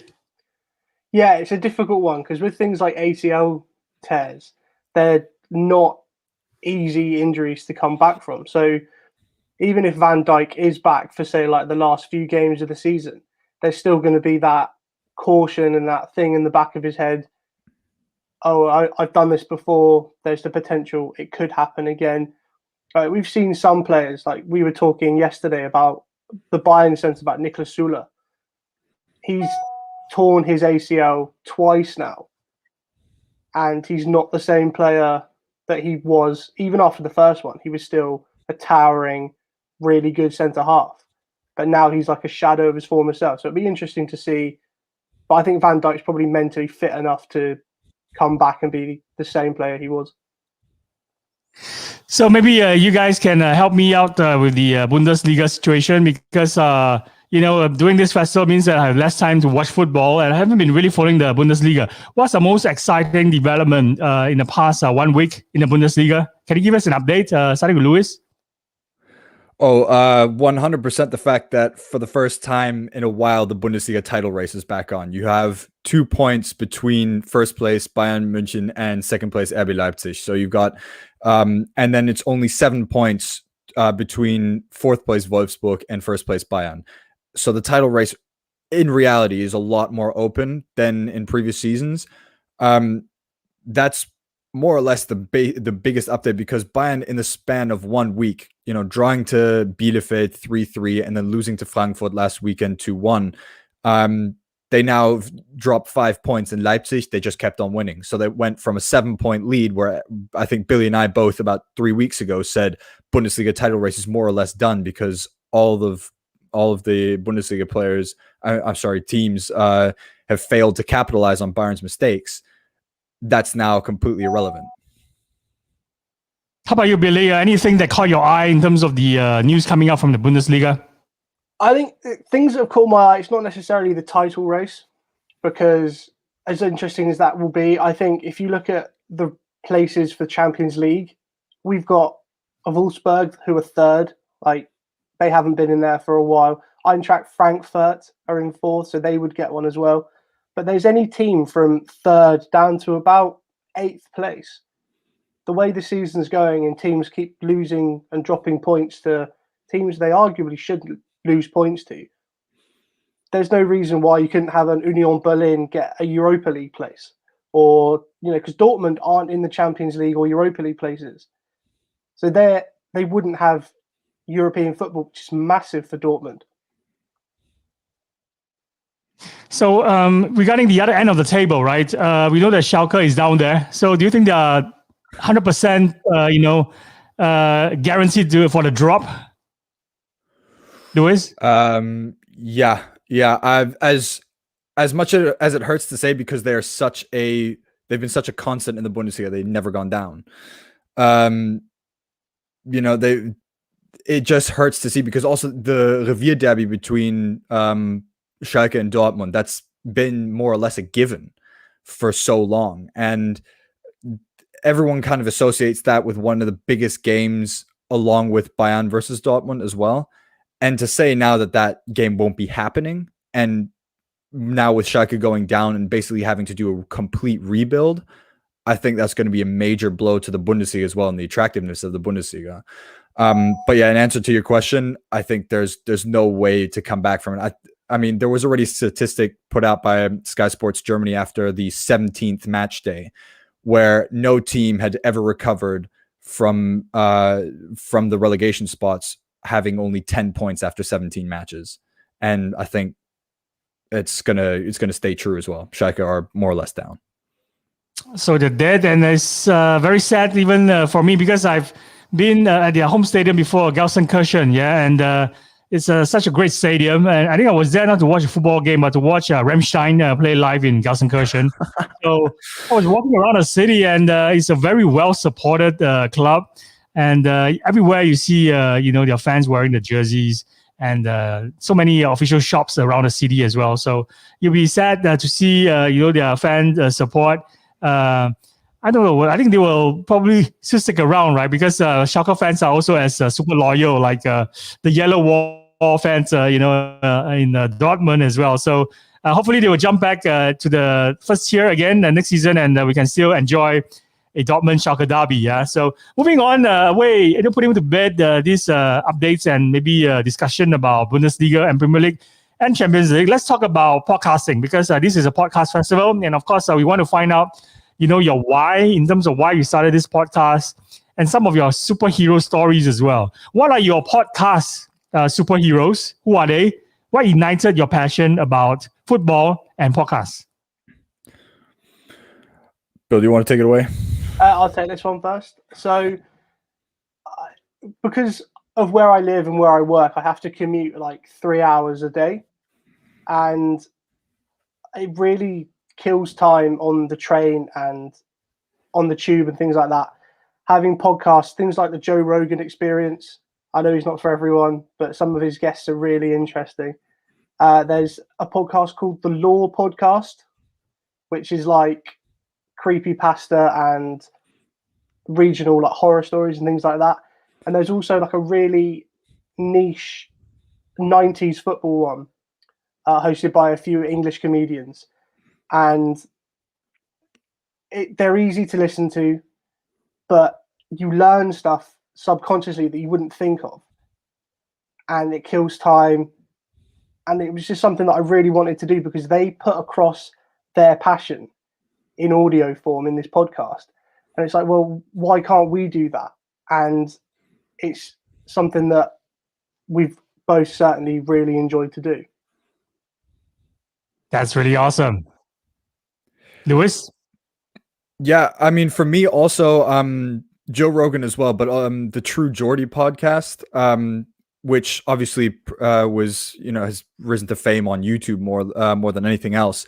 But for me, it was that, as Billy said, the passion and, that Joe Rogan and True Geordie also bring across was just, it was almost infectious, because you have people who just basically take a topic that they like to talk about. And, if you're being honest, everyone loves to talk about something or other when, you're out, say if it's at a bar or something with friends or whatever, on a Saturday night, or if it's just at work during your lunch breaks. Everyone has that passion topic that they talk about. And, for so many people, it's football, which is obviously, it's just, the topic is football is so vast that, you automatically have such a massive pool of potential listeners that it becomes a very, very easy thing to talk about. And for us, I think both of us, it was just the fact of, we went to uni, or we went to a sports university. We basically talked about football all day anyway.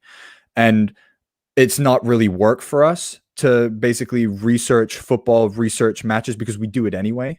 So then we just thought, we don't just have to keep our passion for ourselves. It's bringing that passion across to other people. 100%. I think both of us, or all three of us, right, really agree that Joe Rogan have inspired this generation of podcasters. He also inspired me. I think I enjoy, those super long episodes where he just basically jam on any topic, right, for 4.5 hours. So yeah, it's a time suck, but if you have the time, especially in pandemic times, we have more times at home. I was able to actually absorb and actually even learn or take away some of the way he interview or approach a certain subject and topics, and make it so interesting to listen in and to eavesdrop on his conversation with his friends, right? I actually consider his guests are all his friends. They are actually people that, could be his buddy or someone that potentially could be his best friend for life, because he makes it such that, the guests, when they are interviewed by Joe Rogan, they are immediately more vulnerable and more willing to share information, to reveal themselves. I think Kanye West's episode was one of them where he revealed a lot about himself. Elon Musk, obviously, even enjoy the smoke together, right? I think these are the classic episodes that really inspire podcasters around the world. That, hey, I had conversations like that in a pub before. Why don't I record it or film it and turn it into a podcast or a vodcast, which I think you guys are crushing it in YouTube, because your vodcast is also getting a lot of follows and views as well. So definitely we want to dive deeper into this topic about sporting podcasts, because we know that, for your genre, you're doing a sports podcast. So you must have some sport podcasts which are your favorites that you follow and listen to religiously, right? Especially when, I don't know, like sometimes there are some uninspired moments where you don't know like what you're going to talk about next, or who will be your next guest. And sometimes the best way to actually feel inspired is to listen to other people's podcasts. So in terms of your sporting podcast arena and genre, what are your favorite sporting podcasts, especially football related, available that help you to improve your knowledge, skills, grow your passion about sports podcasting, or just be entertained? Maybe starting with Billy. So I think definitely there's one called the Guardian Football Podcast with Max Rushton. I think they have journalists on there, they have ex-pros, they have like broadcasters and industry professionals as well. And it just gives you an idea, sort of that inside idea from an ex-pro, because a lot of people, ourselves included, don't really know what professional dressing room is like. But it's to have that idea of, okay, we can talk about the culture in the dressing room. We can talk about, they might be a team, but they break off into their own separate groups. And there's also a load of podcasts on The Athletic that they do, like team-specific ones and league-specific ones. So they're definitely ones to check out. I know I listen to a few of the ones for, especially Champions League one, for lesser-known teams in the Champions League. Awesome. How about you? Yeah, I think for me, there's one that I like is it's obviously by it's a German one. So one of the up and coming Sky Sports anchors, Ricardo Basile. He has a podcast called It's a Match Day, which is it's really great listen. Just also, you know, like Billy said, when you've got so much time on your hands, you just soak up so much information. And I think for me, at least, you know, the love of this game is also, I love everything that has to do with professional sports. So getting into that is really great. And then also a second one for me is definitely that Peter Crouch podcast, because, you know, Peter Crouch is just such an iconic striker for, I think, our generation, you know, just remembering from the World Cup 2006 already. So just love to hear his insights on football as well.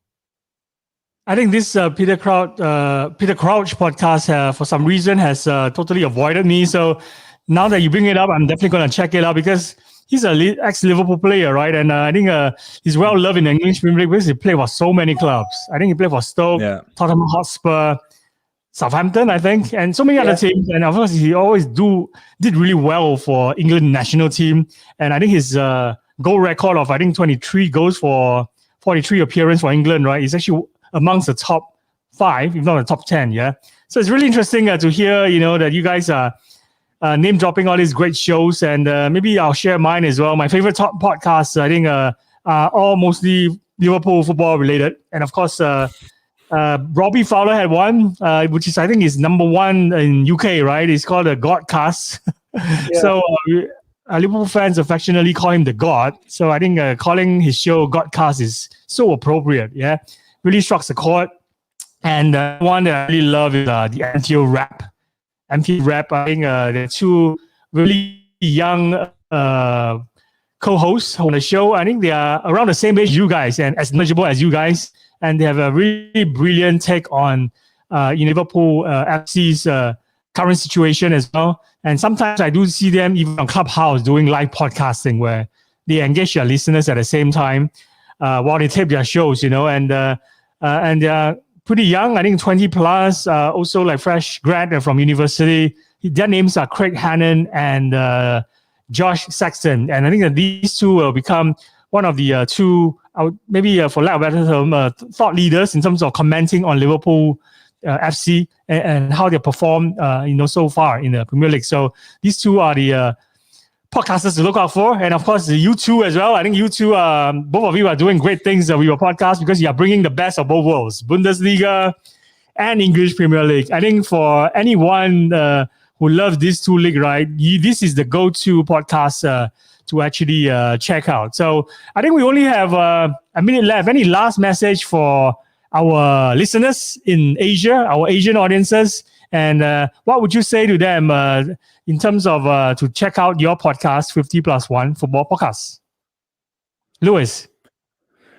I'd say that basically, you know, obviously with Asia being one of the biggest markets of, you know, when you look at football, and also the growing popularity with the Chinese Super League also going up in popularity as well, that just checking out the European football and having that connection between the Asian football and European football is very, very important, also for the growth of football in Asia. So basically, check us out to keep that love for the European game alive, and then hopefully take something of that and basically bring it to Asia. Awesome. Billy? Yeah, I think it's important for both sets of fans, so European fans and Asian fans, to experience each other's footballing experiences. We don't get a great amount of Asian players in Europe, but there are a couple of really good ones. So we've got Minamino, who's the Liverpool player currently on loan at Southampton, and there's Kamada, who's a Frankfurt player, and they're both really good players. And I think if people wanted to learn more about European football, definitely check ours out. And there's something to say for sharing experiences. So get in touch and swap stories with people that support Liverpool and Chelsea if you support like an Asian football team. This is fantastic. And thank you so much, guys, for agreeing to do this on Podcast Asia, telling us about your great 50+1 football podcast. So come back again next time, and maybe we'll even do a live session on Clubhouse. In fact, in March, we'll be doing this Podcast Asia Festival over on Clubhouse. So if you guys are not on Clubhouse yet, do let me know. I'll send you the invite so that we can maybe co-moderate a room together and continue to talk about this topic, Bundesliga and English Premier League, and of course, Champions League as well. So thank you so much, and I'll see you guys around really soon, hopefully in Clubhouse, all right? Definitely. Thanks so much, Wayne. Thanks for having us. Bye, Billy. Bye, Lewis. Bye-bye. Thank you. Bye. That's the two co-hosts of the 50+1 football cast, bring together two co-hosts, one who is from Germany and the other from UK. I think this is why this medium is so wonderful and brilliant, because it brings together different people with different background and nationalities to talk about the things that are close to their hearts. And this festival is also another example of how we are bringing together people from different nationalities and different backgrounds. And of course, they are also leaders in their own field, and bringing something to the table and offering us the opportunity to borrow their wisdom. I think it's great that I just reconnected with two new friends who are lovers of the football game, the beautiful game. So it'd be great to continue to talk to more podcasters and also people who are crushing it in their own field. I have coming up in our lineup Dr. Phil Barry, who's coming on, I think, in the next 5 minutes. Let me double check the schedule. And in the meantime, I need to take a short toilet break, and I'll be back shortly. So in the meantime, stick with us.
Hi, Dr. Phil. How are you? Hi, we finally got there, Wayne. We finally got there. A little bit not synchronized earlier, but now we are in chronicity, right? It looks like it. It looks like it. I'm looking for where I can where I share the slides. I can't see that, Wayne. Okay, if you look at this interface, there is a share button right below. So there is Oh, on there. Okay. yeah, you click on that, Yeah, so we can also walk us through. Yeah. Hi, we finally got there, Wayne. We finally got there. A little bit not synchronized earlier, but now we are in chronicity, right? It looks like it. It looks like it. I'm getting echo, so maybe you might want to turn off the speakers. Okay, if you look at this interface, there is a share button right below. Yeah, I got you. So there is yeah, you click on that, so we can also walk us through. Yeah. Hi, we finally got there, Wayne. We finally got there. A little bit not synchronized. I don't know what's happening here, Wayne. We got repetition galore. I don't know why or how. I'm getting echo, so maybe you might want to turn off. I'll tell you what, you exit the studio and re-enter again. Let's give it a try. So I just, we were facing some technical difficulties. I'm re-inviting Dr. Phil Barry to exit the studio and to click on the same link and come back on again. And hopefully this time he will be able to turn off, the sound coming out from his external speakers. I think that's the echo that we're hearing. So let's see whether he will be coming back on. And in the meantime, just a little bit of a short introduction for Dr. Phil Barry. He is going to be presenting the topic, the 9 keys of synchronicity. And it's basically a topic that is something that has brought to my attention recently by my good friend, Ryan Jackson from New York City. We were watching, the same Netflix show called Crime Scene. It's a true crime series. Crime Scene, The Vanishing at Cecil Hotel. One of the episodes actually talked about synchronicity, about how a synchronized or sequence of events or coincident events led to some conspiracy theories actually thinking or speculating that the whole murder or should I say alleged murder was due to a government conspiracy. And of course synchronicity is one of the very amazing things that we want to talk about in this show with Dr. Phil Barry. Hopefully he will be able to come back on and you'll be able to get his audio sorted out, because I think it's great slides to share with us later on. Let me just disappear from the screen for a while and see whether we can get him back on again. So stick around.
Hi, Dr. Mary. Can you hear me? No, that's a lot of fun, Wayne. All right. Oh, I can hear you loud and clear. Can you hear me now? Never mind, never mind. I loved your last conversation on football. Are you a big football fan as well? I used to be the only person appearing on Fan Zone for 2 years when Huddersfield were in the Premiership. Wow, that was 2 seasons ago, because I can't remember Huddersfield anymore. So I was on like 6 or 7 times every season. So when Huddersfield get back into the Premiership, then we'll be talking again. So how is our time now? We're 20 minutes into our time, Wayne. Do we still have half an hour? Yes, most definitely. So if you have any slides that you have prepped for us, we would love to deep dive into those slides, and maybe you can help us to walk us through it. You ask me the questions, because people don't know who I am, right? So ask me the questions, and I'll take you through the slides. Fantastic. I think, for an introduction to those podcasters out there who are tuning in, or those in this podcasting space, right? They must be wondering, why is Dr. Phil Mary on this show? The very reason why he's on the show is that a synchronicity of events actually happened recently. He was actually, someone that was mentioned to me by my friend from New York. Yeah, and his name is Ryan Jackson. He's someone that I met in New York, I think exactly 1 year ago. I was in New York to attend a rock concert, and he was able to host me and actually show me around his city, the Big Apple. And a year later, he messaged me on my Facebook Messenger. Do you know this Dr. Phil Mary? So I was like, Dr. Phil Mary, do you have any clips to share on him? So he sent me a clip where you talk about the topic of synchronicity. And you mentioned in the clip, you're based in Singapore, and you are living, or you were talking about this place called Pasir Panjang. And then I started to recall, Pasir Panjang. I don't know Ryan Jackson. Who's Ryan Jackson? He's a friend of mine from New York City. Yeah, just a friend. How does he know me? He knows you because he has been reading up and Googling videos about synchronicity. Okay, so there you go, Wayne. That's a synchronicity straight away. Here we go. You have to go. We're here. Well, absolutely. And there's a further, incredible part of this story, right? He Googled synchronicity after he watched a Netflix show called Crime Scene: The Vanishing at Cecil Hotel, where there is an episode where they merely mention about, I think they barely mention about the word synchronicity, but it was something that left a deep impression on Ryan's mind. And guess what? I was in Pasir Panjang drive-thru McDonald's with my family during Lunar New Year. I was watching the same Netflix show, and I was watching the episode where they talk about synchronicity. So it's like, when he sent me the YouTube link and you were talking about Pasir Panjang, I was stunned. You were in Pasir Panjang. Wow. Exactly. So it's amazing. I think the stars are now all aligned. And look at the background of this particular virtual studio, right? It's the universe. So today we're inviting you to actually help us to, make more sense about this topic, synchronicity. Because podcasters feel so much about synchronicity every day in our lives. So over to you, Dr. Phil. Not a problem at all. Well, I'm from the UK, Huddersfield Town supporter. Must mention that. But been 30 years in Singapore. And I actually was in Pasir Panjang. So synchronicity, for those who don't know, it's when you have a thought in your head and an event occurs in the environment or in your life which matches the thought in your head. So I'm sure that many of your people listening have had times when they thought about a friend they haven't seen for a long time. 2 days later, the friend messages them. And so you somehow seem to attract. Synchronicity is kind of like the science behind the law of attraction. So I was so taken with this because all through my life, things have happened to me which have attracted things to me. And so I said, I got to study this. I'm basically a leadership consultant. I've been 40 years working. I've worked in 62 countries around the world. And when this stuff happens, you think, I got to look at it. So let me share my slides. It'll be about 10 minutes, and it will really help you understand a little bit more. Now, I've not shared on, where the heck? click on the share button at the bottom of the screen of your browser. There should be a share button that looks like a TV screen with a plus sign. Yeah, I've got that. Then you click on that, Okay, there. and then you open the file. I will be able to add it to this screen. Yeah. So let me. I'm sharing again. Do I share screen or video file? You can share your either your you click on share screen. Yeah. Share screen will do it. Yeah. Share Then screen. it says share screen. Yeah. Then where do I click, mate? Once you share screen, right? Are you able to bring up your PowerPoint slides? Yeah, PowerPoint slide is there. Done. Okay. I So you think- should, yeah. Can you see my slide? I should be able to see it pop up and add it to this stream. I think so far it's not adding yet. Maybe can you click on share screen one more time? Yeah. Share screen again one more time. Okay. Yeah. Share screen. Uh-huh. Then I go to Microsoft PowerPoint and Yeah. then share. Yeah. Chrome has lost permission to capture your screen. Okay. Are you able to enable it? Let me try again. Sorry Sure. about this. These No are the worries. these are the things that happen, right? Yeah, these are the things that happen. Okay, share screen. Yeah. Application window, Microsoft PowerPoint, and now I'm going to click on share. Yeah. Chrome has lost permission to capture your screen. Follow these steps. Okay. Instead of clicking on the Microsoft PowerPoint, right, can you share your application window or your Chrome tab instead? Okay, I go share again, right?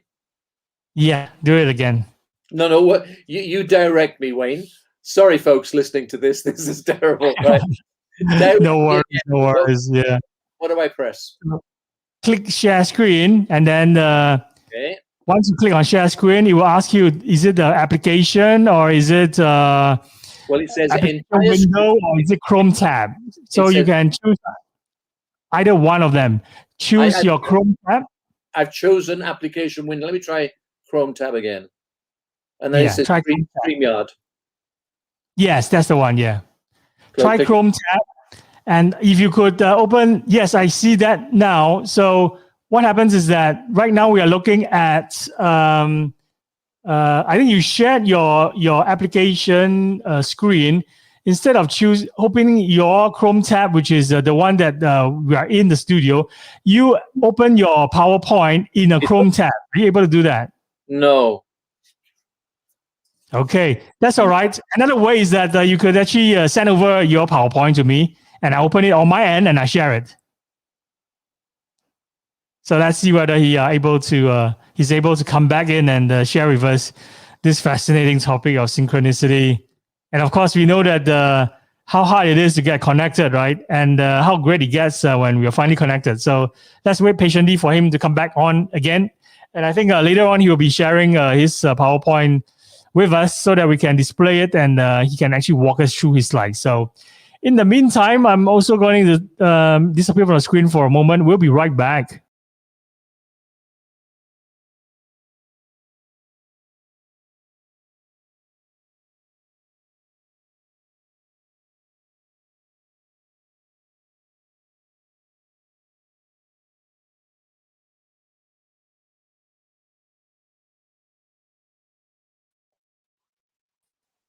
And we're back. I'm back. My God, this okay. So this must be synchronicity. I'm going to try share screen one more time. If it doesn't work, let me just talk stuff through. So I'm now going to application window. I'm now going to Microsoft PowerPoint. But when I click on that, my PowerPoint doesn't show. But let me share. Yeah, Chrome has lost permission. Okay, listen, forget this. Let me talk it through. Let me talk through my slide. That's the best way to do it. I don't want to give your listeners any more pain. All right. No, you're giving us a lot of joy by agreeing to do this on this festival. So take it away, Dr. Phil. No problem at all, mate. No problem at all. We got to just keep going. So The show must go on. let me tell you again. I like your attitude, Wayne. I've watched you. You have a great interview style. I like it very much. So, folks, have you ever had a time when stuff happens to you out of the blue without any rhyme or reason, and you wonder how the hell did that happen. So it happened to me many times. So let's go to the example that Wayne was talking about. There I was. I've lived in Singapore for 30 years. I was in Pasir Panjang, and I said to myself, I need $15,000 to close my books for the month. How do I get $15,000? It was 10 minutes before 4. At 4 o'clock, the phone went. A friend, a partner from Amsterdam, said, Philip, I need a trainer in Beijing next week. Can you go for me? I said, yes, I happen to be free. And he said, well, also, you'll be pleased. It's a good fee. It's $15,000. 10 minutes before 4, I needed $15,000. 4 o'clock, the phone went, $15,000 was there. Synchronicity. Stuff happens when you want it. I was in Chinatown, and I was actually pre my Pasir Panjang days, because you mentioned Pasir Panjang, Wayne, so let's mention it again. And I was living in my apartment in Boat Quay, and I was wanting to move. And I was thinking, shall I move? Shall I not move? Shall I move? Shall I not move? I was actually in Northbridge Road, stopped at a traffic light, still thinking, shall I move?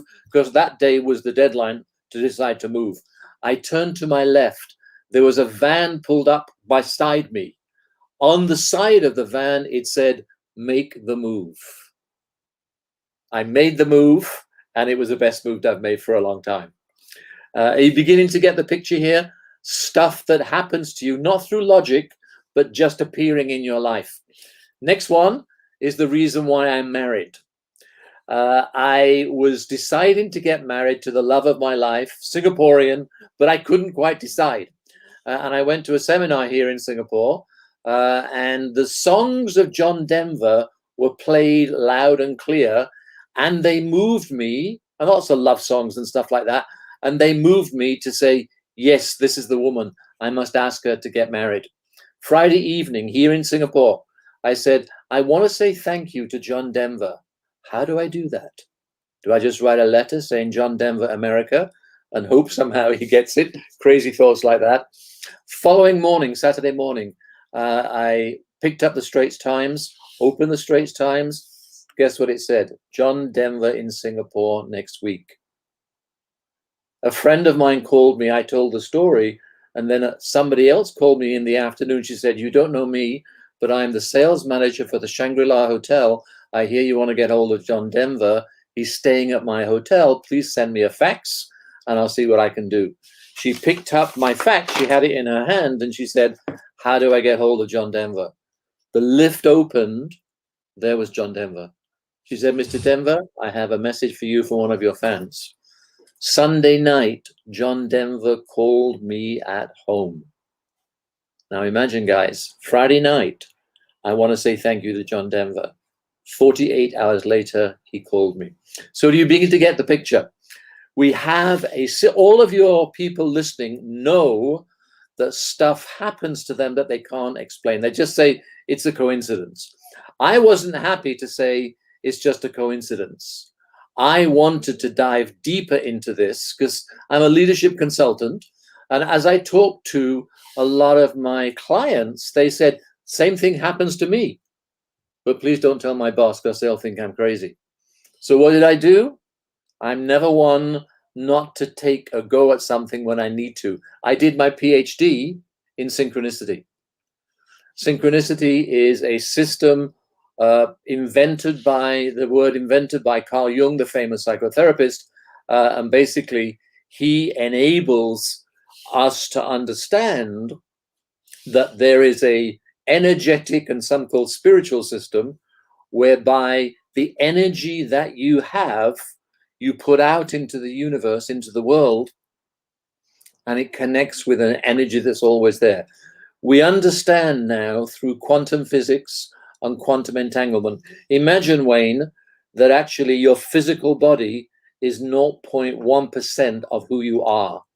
99.9% of who you are is vibrating energy. And so imagine that all through the world, there is this same vibrating energy. So literally what I found in my PhD, what happens is that the energy that is you goes out there into the world and connects with vibrating energy. That's why when you think that your cousin is sick and she's in New York, when you call her that following day, she says, yes, yesterday I had really bad stomach problems. We now know through quantum physics that we can sense each other, and that ideas and thoughts that are in our heads and in our vibration actually pick up that vibration external to us. So that's synchronicity. And literally what I've done, finished my PhD 3 years ago, and I'm now producing a book just about ready to be printed in 2 months' time called The 9 Keys of Synchronicity. So if, as and when we've got our technology together, I can come back on in a few months' time and share with you the 9 keys, because I've got keys which now, and it's the first PhD in the world that has a systematic, if you want to attract synchronicity, do you do this, you do this, you do this, you do this. And that's based on PhD research. So that's broadly what I'm doing, Wayne. I hope that makes sense. So over to you with questions. It completely makes a lot of sense. I think like you're also providing the steps, right? To actually force things to happen. Is that the right word? Force things to happen? Well, no, force to enable things to happen. Because if you force too much, it doesn't work. Synchronicity sometimes comes calling to you, whether you're thinking about it or not. But what we found is that with a strong intention and a strong feeling, you can vibrate at a level which begins to attract what it is that you want to you. Now, a lot of people thought the secret and the law of attraction was just crazy. What we're now finding is actually synchronicity and quantum physics, and particularly quantum entanglement. So once you're entangled energetically, you are connected. So when people say that, you know, people show up in our lives for a reason, or even like bad things, they need to happen in order, you know, just like if we are going through dark times, like during the pandemic, there are so many people who are going through dark times, right? And they are also thinking that I have to get through these dark times in order to see the light at the end of it. Does all this also make sense? Are all these also connected to synchronicity? If you think about it, if quantum physics is true and quantum entanglement is true, which all physics believes it is, all physicists agree that that's the way the world is organized. We're just beginning to understand how it works and why it works. Now, as far as COVID's concerned, it's such a terrible thing, Wayne, and so many people have died. It's difficult to make sense of it. But maybe, I think the potential around COVID, it's come to help us understand that there is such a thing called death. The number one thing people are worried about is dying. How many times have you seen a TV show or an article talking about how to die? Zero. I had a COVID test, and while I was waiting for the results to come through here in Singapore, I've lived here 30 years, as I said, married to a Singaporean, I was scared stiff, and the number one thought was, what if I die? Obviously, I'm still here, so I didn't die, and my tests were negative.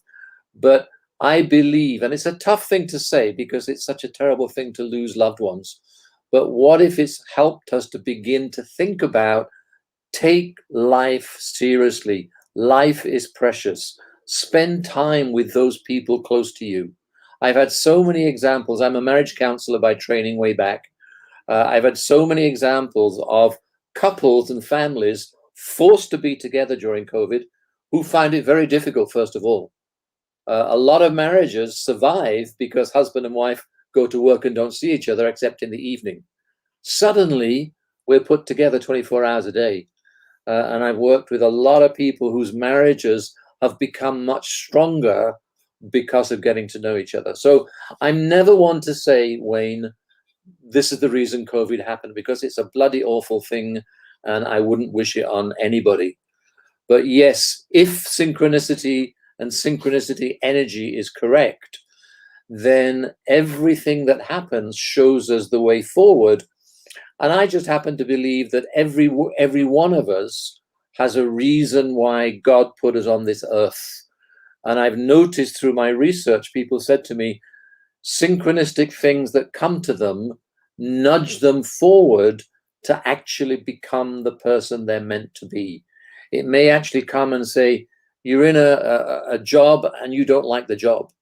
It's time to get out of that job and do something that's much more worthwhile. It could be you're in a relationship and the relationship's not right for you, and stuff comes along that nudges you in a particular way. So we're at the beginning of really begun to understand in business what this is all about. Everybody on this podcast, I'm sure, Wayne, will tell you things come their way for a reason. And very often, especially when it's out of the blue, people will say, why did this happen? Let me try and understand why this happens, because there's a purpose here. We're at a stage in world history where we are beginning to bring that purpose into business and more into our lives, and allow the heart as well as the head to work together. We need the head, we need the heart. But for such a long time, we've really just focused on the head.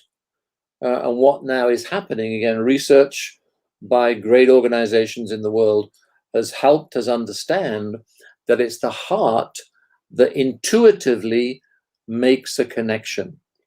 I would ask anybody on this call, have you ever had a little voice inside you saying, logically, go this way, but if you listen to me and my heart, go this way?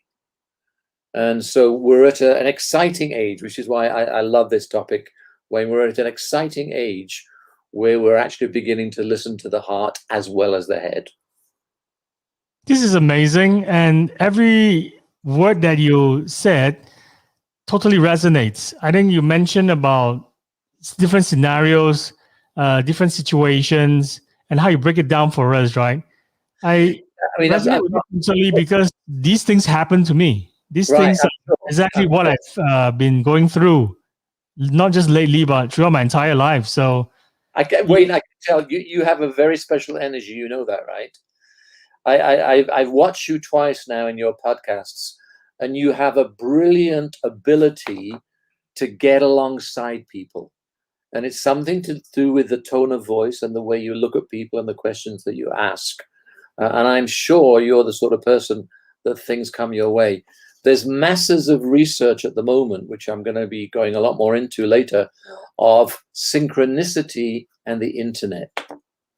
So very often people go searching for something on the internet, on Google, and they find something they weren't expecting to find, but what they find gives them answers to a problem they were having over here.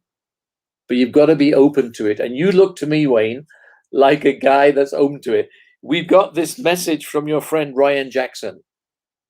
I don't know Ryan Jackson, but I'm sure if you and I unpicked how the heck did this come to be, so that he told you to look for this guy, you found this guy, and now we're talking, who knows what will come of it.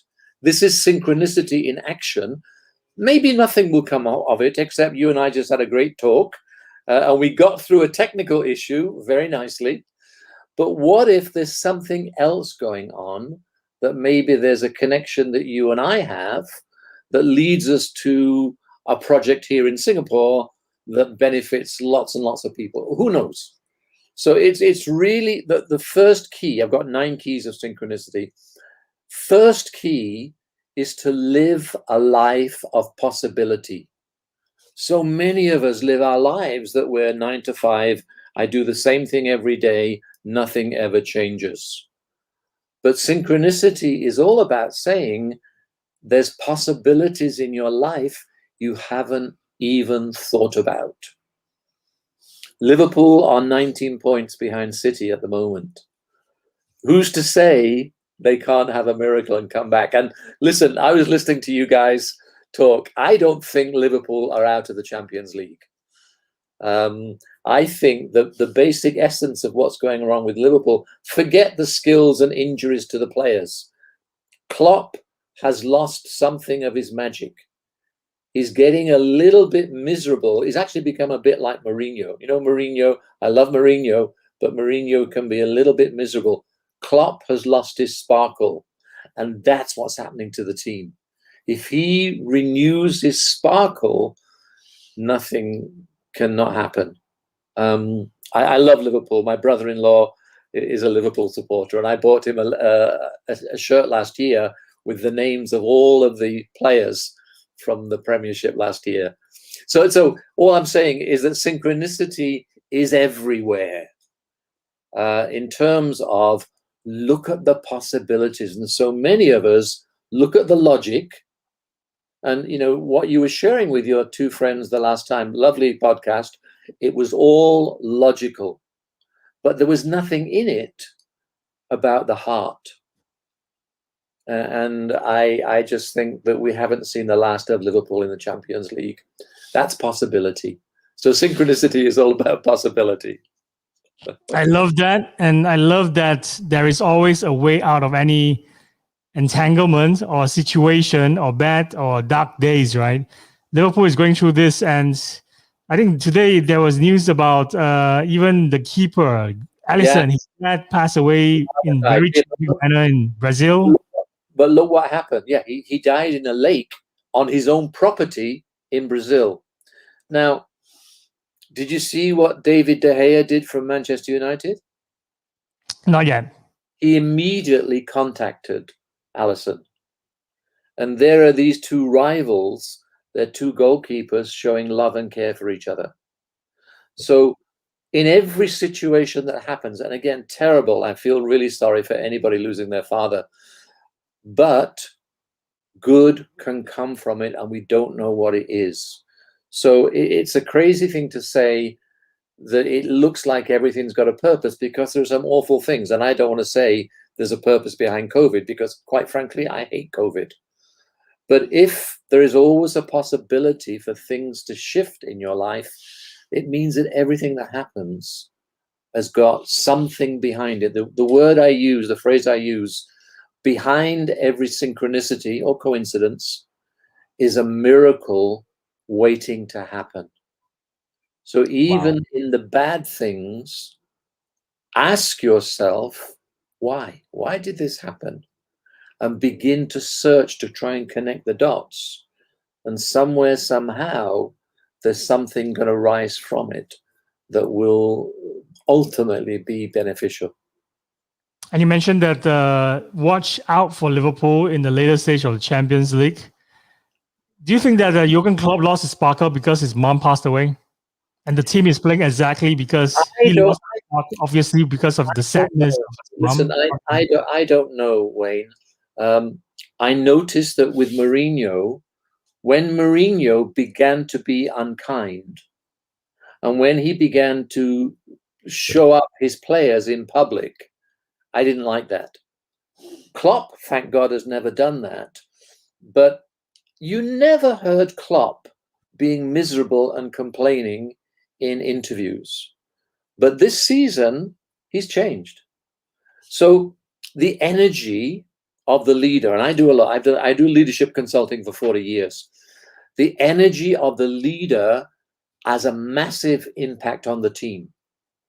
And so to me, Salah is still brilliant. Mane is still brilliant. All the players are still brilliant. But they pick up their energy from the manager. So I would just suggest something to do with what's going on is to do with Klopp. Klopp has lost his sparkle. Your front three have lost their sparkle. Look and just see that connection. That's all I would say. Do you know Klopp? Are you close to Klopp? Close to Klopp? No, I wish I were, but I have been to Liverpool. It'd be great if we can invite Klopp, right, to actually do this discussion. And maybe after talking to you, the fortunes of Liverpool change immediately, because he also change and the sparkle will actually return, I hope so. I hope so. I teach to big corporations. I work with the United Nations. I work with Citibank and people like that. I used to have a module called the Klopp effect. And I used to show pictures of different leaders treating their players. Klopp was always big heart, all over the place, hugging his players, positive about his players. And all I'm saying is I've just noticed something as that is missing. He's become a little cynical. He's become a little miserable. So all I'm saying, and this is true for leaders all over the world, if you feel that your job, and so I try to help leaders understand that their job is to create a platform, whatever team it is, football or otherwise, where miracles can occur. And to do that, they've got to believe themselves. Then I think that that's got a lot to say about leadership. And maybe who knows? Who knows? I just think we haven't seen the end of Liverpool in the Champions League. I think 19 points is a little too difficult in the Premiership, right? So Yes, logically, definitely. you've got to logically go with your heart. It's not impossible, but logically you've got to go with your heart. But I think that they are good enough and different things happen in the Champions League. You can't write them off. You can't write them off. On that note, before we let you go, I want to ask you one last question. Sure, please. I've got plenty of time. When can your fans? I'm also a fan now after Ryan Jackson, introduced you to my world, and after watching your YouTube clips and talking to you here, when can your fans actually expect to hear your podcast or maybe you moderating a room, featuring people like footballers or even Jurgen Klopp on Clubhouse? Clubhouse is a huge thing. I know Clubhouse. Listen, Yeah. I love football because what football does, I love Singapore. Singapore is my home. I'm married to a Singaporean. I love watching English football because it takes me back to the UK and I know all the places that they go to. So I was on Fan Zone. I was the most appearing person for Huddersfield in Fan Zone when they were in the Premiership, and they invited me back regularly. So I like facilitating, managing. Any chance there is to facilitate a discussion, I'm your man. That's my job. I love doing it. But you are good as well. I tell you, Wayne, you are a very good facilitator. I've watched you twice now. I really like your style.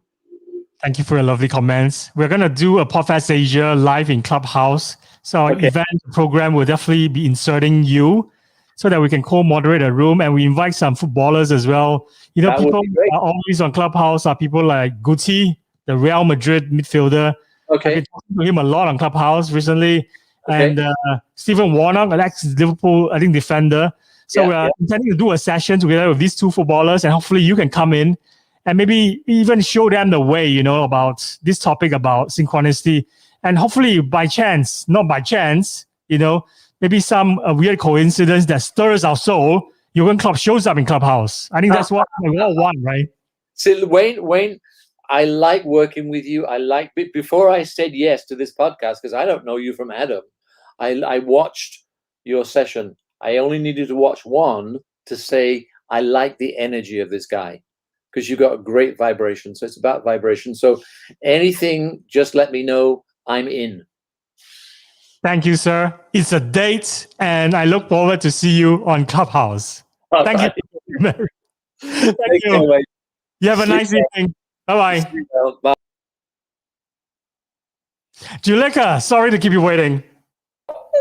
Hi, are we live? We are live, and it's so great to put a face to a person I really look up to and admire on Clubhouse. This is the Thank you so face. much for agreeing to do this. How are you, my Sorry friend? about the mix-up before. Apparently, I can't tell time. I am great. It's my fault, Yeah, it's actually your fault. You're right. It's my totally fault, yeah. So next time I'll do better. So please forgive me. And Juleyka, how much I appreciate you saying yes to doing this with me. Talk maybe twice on Clubhouse together. And during the 2 sessions on Clubhouse, you gave me so much. I brought so much wisdom. I'm so happy. I just my philosophy is really simple. We can all win, right? We just have to figure out what a win looks like for each of us. And so I hope that me just helping people figure out what a win looks like for them really raises everyone's level. That's really the idea. And you were great. I mean, you're hilarious, which is always fun to listen to you talk. And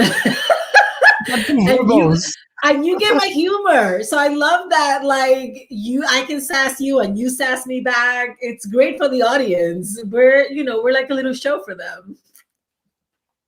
It's like super entertaining, right? And of course, having you on this festival as well, this is the biggest highlight as well, because we all know that you have been doing such great things over in New York. Although I know that you're no longer living in New York, right? No, I'm from New York, but I'm in DC now. I'm in the DC area, which I love. I mean, New York is home, right? But I really love DC right now. It suits me really well and my family really well. So I'm really happy here. That's a great topic to talk about location, to talk about different regions, because we know that East Coast has a bias problem in podcasting, right? Can you maybe deep dive into this for us, especially in Asia? We don't really understand how is there an East Side, West Side problem in podcasting in US? Can you enlighten us? Yes, happy to. So traditionally, New York and LA have been the hub of media production in the US, especially New York on the news side, and then LA on the Hollywood side, on the movie production side. And so what happens is that people tend to congregate there. And so there is a huge amount of podcast creativity, energy, and production happening out of New York. And so people tend to bring events to New York, to have the major conferences in New York, to do a lot of, networking and getting together in New York.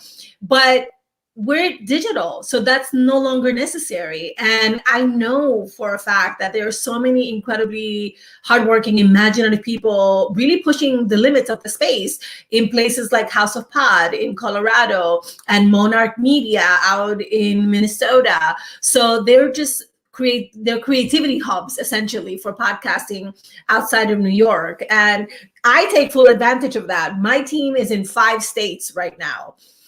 Because I want them to live and work where they want to live and work. And so I take full advantage of the fact that there is such geographical diversity in the talent pool, because I just want people to be doing work that they love in a place that they like.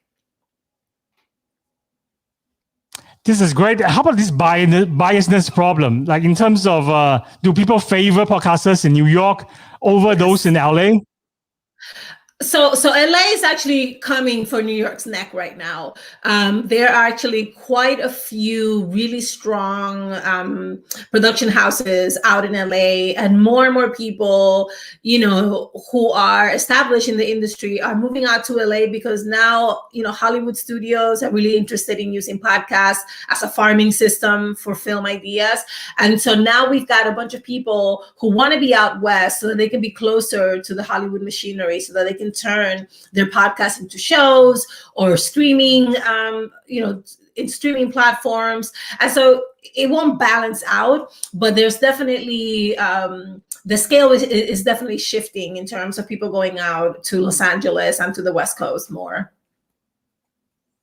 Thanks for sharing that with us. I think it clears the air a little bit so that, what we are going to be talking about next time when someone approaches and tell us, about this bias issue in podcasting for different regions.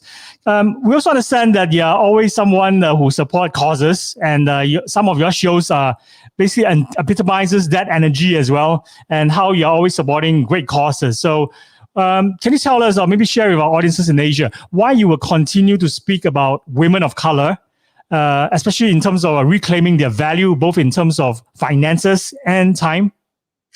Absolutely. So I work with talent, right? And I always say that I am someone who works very hard, and I know this about myself.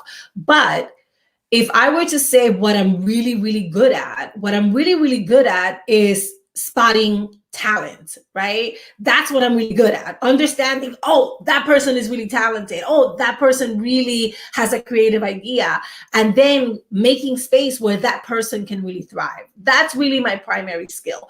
Everything else that I do is to build upon that primary skill.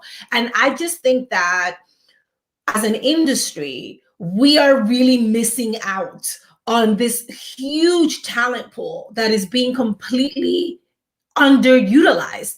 I think Black women, women of color, Asian women have historically been on the sidelines. And I want to put them at the center of the creative machinery, because they are bursting with ideas. They're incredible project managers. They're really great team leaders. They think outside the box and they make things happen with a lot less, because that's how we're used to functioning, right? We're used to having to use fewer materials, fewer resources. Nobody's throwing money at us, but we still make great things. And so I just feel like I have to find a way to get more of these women who are incredible into the center of the storytelling, into the center of the creative process, so that the rest of the industry can benefit from that. That's really how I feel about it. Like, I don't want us to be missing out on, some MVP players. I want all of the MVP players to be on the team and in the field. Has the situation improved for females in their professions, or even females in podcasting? Improved from when? Right? I mean, if you think about podcasting historically, it's what, 20 years old, right? And a lot of us came into podcasting professionally after Serial, right? So everybody knows there's podcasting before Serial, there's podcasting after Serial. And many of us came from other media, parts of media. So I always joke that I'm a refugee from print media, and that I came into audio because I wanted to learn how to tell stories differently. And so I came in with a particular set of skills. So I didn't have to start from the bottom, although starting my company from scratch does feel sometimes like starting from the bottom, but it wasn't, because I had come in with 20 years of experience. What's happening is that the women who are coming over, making these lateral moves from newspapers and from television and from streaming and from other places into podcasting, are not coming in on the level where they were before, which is where they should be coming in. Like, if I was the head of production, at an independent film company, I should be able to come into podcasting on the same level, but there aren't enough jobs at that level, right? And so a lot of us find ourselves having to build our own ecosystem to then move back up. And it takes a couple of years for us to move back into that level where we were at our previous industry.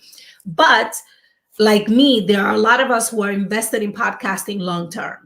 Right? I always joke that this is my last job, that I don't ever want to update my resume. I just want to grow my job, because I do love the space. I'm really committed to building community in the space, and I'm really committed to making spaces for people in the space. I just wish not everyone had to start their own shop to do that. And again, it goes back to my previous point that we're just missing out on this vast pool of talent because we're not making enough spaces, but the talent is there. So making spaces is definitely something that should be the priority of every podcast production companies, right? Absolutely. And to allow so much more representation, especially for the minority and also for the females. And diversity is what we are all going after, because I really hate to listen to podcasts where they're always interviewing the same people. I want to hear more voices that are more diverse, and everyone given the voice as well. And Clubhouse seems to be able to provide that, right? At this moment, everyone, have their own stage and the ability to command their own audience, build their own audience as well. So maybe around this topic, this leads to my next question. What are your thoughts about the transforming podcasting landscape and also this optimism around podcasting? Oh, I think that podcasting right now is really expanding. Sort of like we're having a galactic evolutionary moment, right? Of just massive expansion, right? And we're going to grow and we're going to grow and we're going to grow. And what's going to happen is we're going to have these planetary systems around this. I'm really killing this space metaphor, forgive me, but I'm going to just roll with it. So we're expanding, right? Sort of like on a galactic galaxy level. And then we're going to have these planetary systems around, for example, fiction podcasts, around crime podcasting, around business podcasting, around, you know, more academic leaning podcasts, right? So these planetary systems are going to then attract their own core audiences that are essentially going to live in that planetary system. And then there's going to be millions and millions and millions of independent little stars shining around all of these. And there's room for everyone, right? I think the difference, and I've talked a little bit about this in my prediction, I think a year and a half ago, 2 years ago, I think the difference is going to be that there are going to be some strata, right? So the same way that books, for example, eventually came to be stratified as, you know, mass market versus literary versus commercial fiction versus, you know, young adult literature. I think that there's going to be a level of stratification in that. And I think that there's also, I mean, there already is a professional tier to podcasting. You know, I'm part of that professional tier of podcasting. You're part of that professional tier of podcasting. And these are people that basically inhabit, you know, an ecosystem where we support each other's work, where we attend each other's events, where we are, you know, networking with one another and trying to create opportunities for one another. And I think that that's important for the ecosystem, but I think that people like you and people like me have a responsibility to then open up other spaces. So you're doing this by having this conference, right? This is a perfect example of how you're opening up, using your connections to other professional podcasters. You're putting us in front of a much bigger audience and opening up these opportunities for people to learn from us, to connect with us, to reach out to us. And so I try to do the same thing on Clubhouse. I try to do the same thing with our newsletter. There are many ways in which I am trying to sort of transfer the access that I have to folks like you and other folks in the industry to the broader podcasting community. Because again, I think that we can all win. We just have to figure out what a win looks like for each of us. This is beautiful sharing by you. So how do we actually level up in terms of how do we actually podcast more intelligently and build community more intelligently so that everyone rises together? I love how you're just quoting myself back to me. It's so weird, okay? Like you're just using all my phrases that it takes me so long to think about, but I love it. I'm like, okay, my message is getting across, at least to Wayne.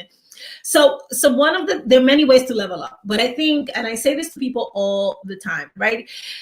You have to come into podcasting understanding that you have a lot to learn. Even if you came from another industry where you were a professional and you were an expert, right? You have to come in with a little humility, understanding that there's a rich history to podcasting, that there are a lot of people who were pioneers in podcasting, you know, and you sort of have to just understand that history. Secondly, you have to study this every day, like literally every day. You have to read the news. You have to read Nick Quad, you have to read Pod News, you have to read Bello Collective. Like you have to read into the industry every day so that you understand how the industry is morphing around you, right? And so that then you can make a better contribution to the industry. Because you're not siloed, right? We're not yet at the sort of like the galaxy level of the ecosystem where you can be a far off star. We're not quite there yet. I think we're like 3 to 5 years away from that. We are still pretty much, you know, degrees of separation from one another. And what you do influences what I do and influences how the space is changing. And so I think that people have to really study the craft. I think people have to treat it with a certain respect. Like you've heard me tell people, Clubhouse, it's called market research, honey. You have to do your market research. How do you not know what other shows exist where you want to be, right? How do you not know what your audience is already listening to? This is all information that's out there. And so I just want people to come into the space understanding that they have something important to contribute, but that they have to understand where that is going to take place. One last question before we let you go. How is your company using podcasts to teach and turn up the volume on empathy and social justice? Wow. I hope you ask everybody this question. Seriously, because this is an important question. So, you know, we just actually added a tagline to our logo, and our tagline is erasing the margins. right? And, it took a while for us to coalesce around those 3 little words because we're very ambitious in the work that we do, but that's really what we're doing. So we just launched a podcast called 1 in 5 for the Aspen Institute. And in this podcast, it's a documentary narrative podcast where we profile student parents. So 1 in 5 college students in the United States is a parent. Like they have children that they're taking care of. They have full-time jobs and they're going to school. And so, Aspen came to us and said, we want to celebrate these everyday heroes. And we said, absolutely. And so part of equalizing the playing field, part of diversifying the way that we tell the American story is to put folks like these people at the center of the story, right? That they are, in fact, not just uplifting themselves with their educations, but they are making a generational change, right? Many are the first one to go to college. Many are the first to graduate. And now their children are attending their graduation ceremonies with them. And their children now say, oh, when I go to college, like mommy went to college, right? When I graduate, like daddy graduated. And so they are the ones who are really moving us forward. And so that's part of the work that we're doing. We also focus on nonfiction stories, and that was by design, because I'm a journalist. And so I came from a place where I understood the power of real life storytelling. And so that's embedded in the DNA of the company, that we are going to uplift the incredible stories of people just living their lives and doing extraordinary things under extraordinary circumstances, especially now. Thank you so much for this 30-minute one-to-one chat. I brought so much wisdom from you during these 30 minutes. And I think that the shortest distance between two people are stories, right? And storytelling. So Absolutely. Keep on, doing your great work in terms of telling great stories on all these awesome podcast shows that you're doing. And I look forward to jam with you again on Clubhouse. Absolutely. So it's been a pleasure and an honor. Thank you. Juleyka. Thank you so much. Bye, everybody. Oh, we do this? Bye. Okay. Oh, yeah? Bye. I'll see you around. Bye-bye. Tori, Patrick, how are you guys? Good. How are you? What's going on? I'm great. It's so good to see you guys. I think the last time we had a chat was it Skype or was it Zoom? Skype. Skype. Yeah, Skype. Yes. Yes. Do you know that I actually never used Skype for over 5 years now? And Patrick, you're the reason why I reactivated my Skype. I even forgotten my password. I feel privileged. Yeah, you brought me back to the Skype scene, and it's nice to see there are some changes there, and I was able to sort my picture, update it a bit, change my title and everything. But it's nice to be reconnected to Skype. To you, Patrick. Well, that's awesome. What do you use primarily? Viber, WhatsApp, or whatever for international calls? To be really honest, these days I always send an invite on Clubhouse because it's so seamless and everyone just loves to be on Clubhouse, right? So it's kind of a cool invites name card as well. Like, oh, let's talk, let's connect. Here's an invite. Immediately, it's like you're creating so much, impact or first impression when you invite your would-be partner or potential client or a friend that you want to make, right? And you send them an invite because Clubhouse invites are so priceless these days. I wouldn't know. I'm an Android user. Oh yeah, you told me, and I wish I could ship over an iPad to you right away, so that we can do Clubhousing together. Yeah, I think we'll have to talk to Steve Cook about that. But yeah, maybe we should get me a new iPhone. Yeah, and Tori, I know that you've been seeing more action in Clubhouse. Tell us what you've been up to this week.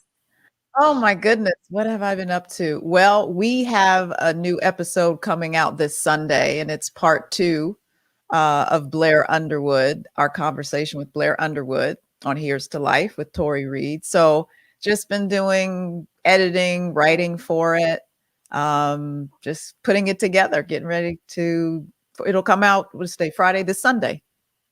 Tell us about your show, your interesting podcast, because that's the podcast I think that more people in Asia should start listening into as well. Thank you. Okay, so the podcast is called Here's to Life with Tori Reid. I'm Tori Reid, the host, and Patrick is the executive producer. And we've been putting together, I think, an amazing show. Our guests are icons, they're culture makers, they're outliers, they're people that the world need to know. And so basically we unpack the human experience and explore everything from A to Z with our guests. And for the celebrities that we have sometimes on the show, we like to show a different side of them, or as we say, kind of allow our listeners to take a peek behind the curtain, or to really get just to see their heart and to see another side of them so they can see their spirit. Was this podcast your idea, or was it, Patrick's doing, or was it like someone else's suggestion, or was it like a friend, or maybe like a client or a partner who actually requested you to do this? This guy right here. No, it was Patrick's doing. He is an amazing business partner, and he's incredible when it comes to business development. And so I just said out of my mouth one day, I want to do a podcast. I think we should do a podcast. And he was off to the races and started with the Los Angeles Review of Books, which is one of our platforms where you will find our podcast. So yeah, it just began with a conversation with him. And then from there, he asked me what type of podcast that I'd like it to be. And I said, there are a lot of wonderful people out there that inspire me, that educate me, that have insight that people need to hear more of it. Because I find that when you see a lot of these podcasts on YouTube, or, you listen to them and they have certain names that we are always seeing, I find that hosts are asking the same question. So it's like these sound bites that are just repetitious. And so I wanted to really, for myself, sit down and talk with them. And we look at them not as interviews, but conversations. And I just wanted to glean knowledge from them because with their wisdom and experience, they do inspire and they help us move forward and upward. And so you should talk about some of the incredible guests that you've had on the show. Oh, yes. The first guest we had on the show was Nikki Giovanni, the greatest poet, the greatest living poet. And then we had Felicia Rashad from The Cosby Show, America's #1 mom. And we've had wonderful guests like Walter Mosley. Yes, he just not won, but he was just chosen for the National Book Foundation Award. So we had him. National Book. We actually had Don Miguel Ruiz, who's a personal favorite of yours. Yes. New York Times bestseller. Yeah. Yes, absolutely. Don Miguel Ruiz. We had the incredible millennial Rachel Cargell. We had Marilyn McCoo and Billy Davis Jr., who just released a new album, and Vanessa Williams.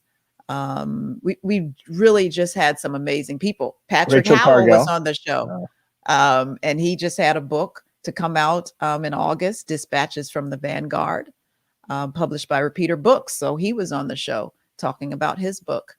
These are all famous and familiar names, even to this part of the world in Asia. We actually recognize those names. And I think Vanessa Williams had so many great hits over the years, right? She's a musician that so many people still remember and look up to her. And you have amazing A-list guests. And your show is definitely the one that we should all, pay close attention to. How about Patrick?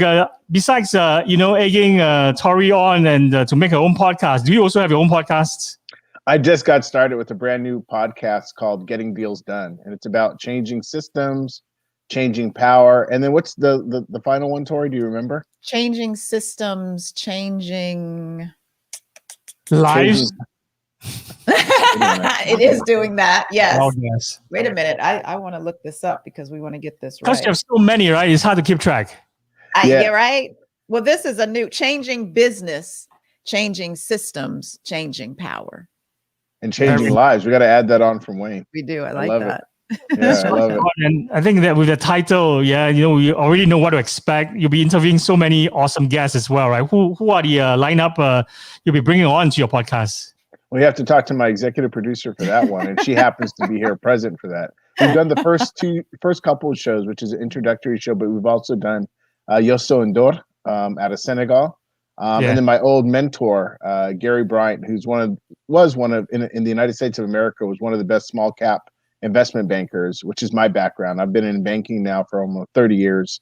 And so that was probably the combination of Tori and I, who in talking about me and what it is that I've done, really didn't speak about who she is and what she's done.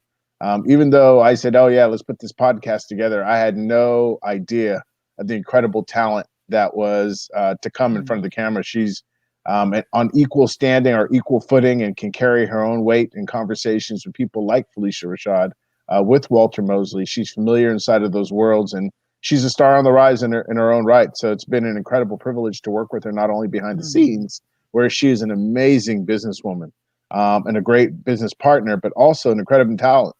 So I made out better because I'm just behind the scenes. She's in front of the camera. She's a great talent. So I made out better. I got 3 for 1. She only got 1 for 1. It is what it is. I think both of you are the OGs here, and you're also super humble, Patrick. And I want to maybe delve into your superhero stories. I know that everyone is a superhero, so who are your superheroes, and what actually ignited your passion about doing what you're doing right now, doing what you love? Starting with Patrick. Who are my superheroes? A recent superhero that I've been really recalling of lately has been my father, Dr. Bing Patrick Howell. That's a great hero of mine. And more often than not, I love for heroes to be people that I know. So my father was the founder or the co-founder of the Alternative to Western Civilization program at Stanford University. And that was back in the 80s when I was a child, but he was also the author of The Ideology of Racism, which both programs have had a profound impact on my thinking and how I conduct myself as I head into the best years of my life professionally. Gary Bryant, who I interviewed for my first show, is also a hero of mine. Somebody that has made millions of dollars, but also made millions of dollars helping people out and being a great mentor to folks like me. But in the small cap sector, he's a business creative and a business innovator, which is something that's always of great interest to me. So I would say those are 2 heroes. I would also mention my mother. I'd mention Louisa Jacinta Howell, who's the mother of 6 kids, but also a tenured professor at Mount San Antonio College, works on the teachers union.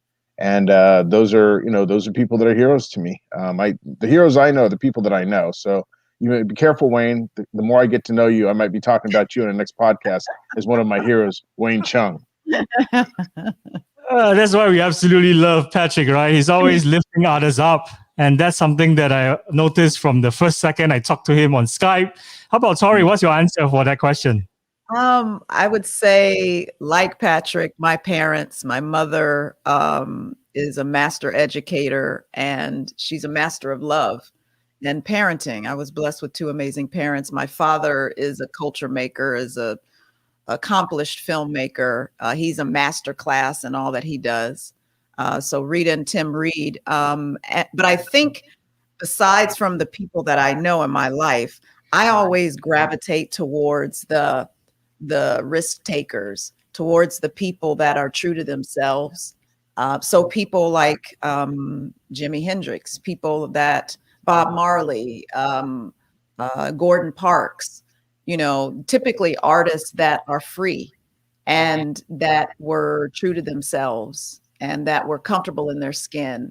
And so those are the types of personalities that I admire and emulate.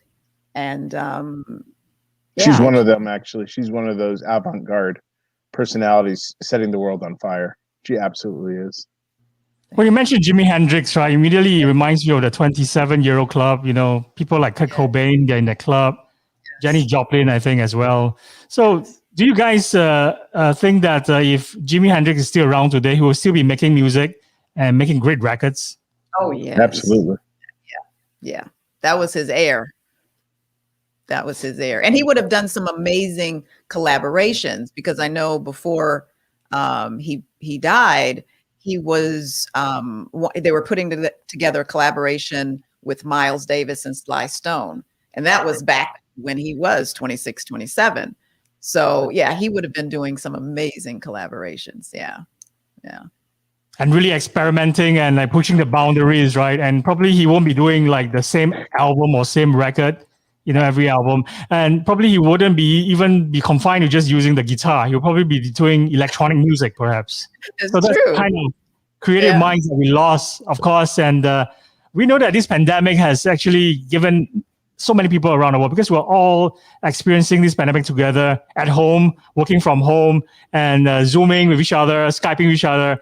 So have you been really reflective during this past 1 year in terms of like where you are and you're sticking the flag on the ground in this universe and your impact to the world and your legacy? Do you think of these questions to yourself regularly?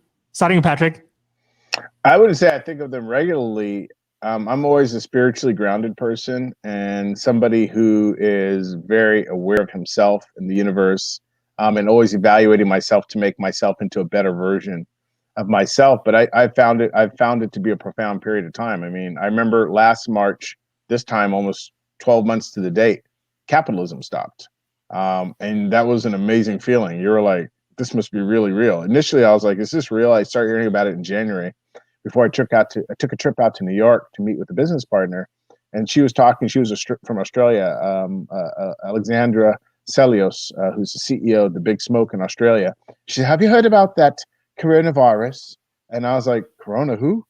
Took the trip out to New York, came back, and about a month later, everything started shutting down. And somewhere around April or May, capitalism shut down. And then you knew it was real. And you were like, anything that can shut down capitalism in America must be a very mighty, powerful force.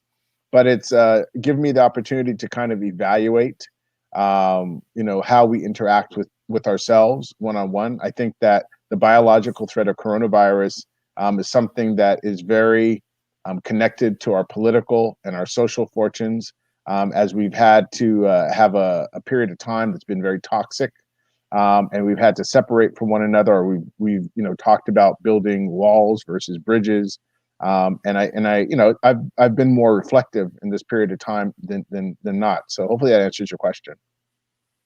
That's a great answer. How about Tori?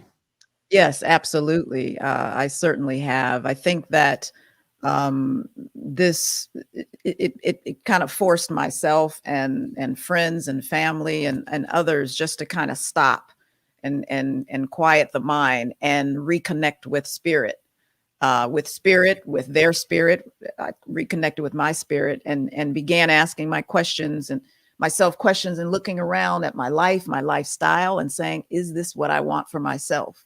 What do I want for myself? Because things changed overnight. And so it's interesting. Every birthday that I have, I feel very blessed to have it. But this last birthday and the birthdays of friends and family around me, people are really grateful for just having breath in their lungs, for having another day, another chance to pursue dreams. So I think, if anything, it's taken gratitude to another level.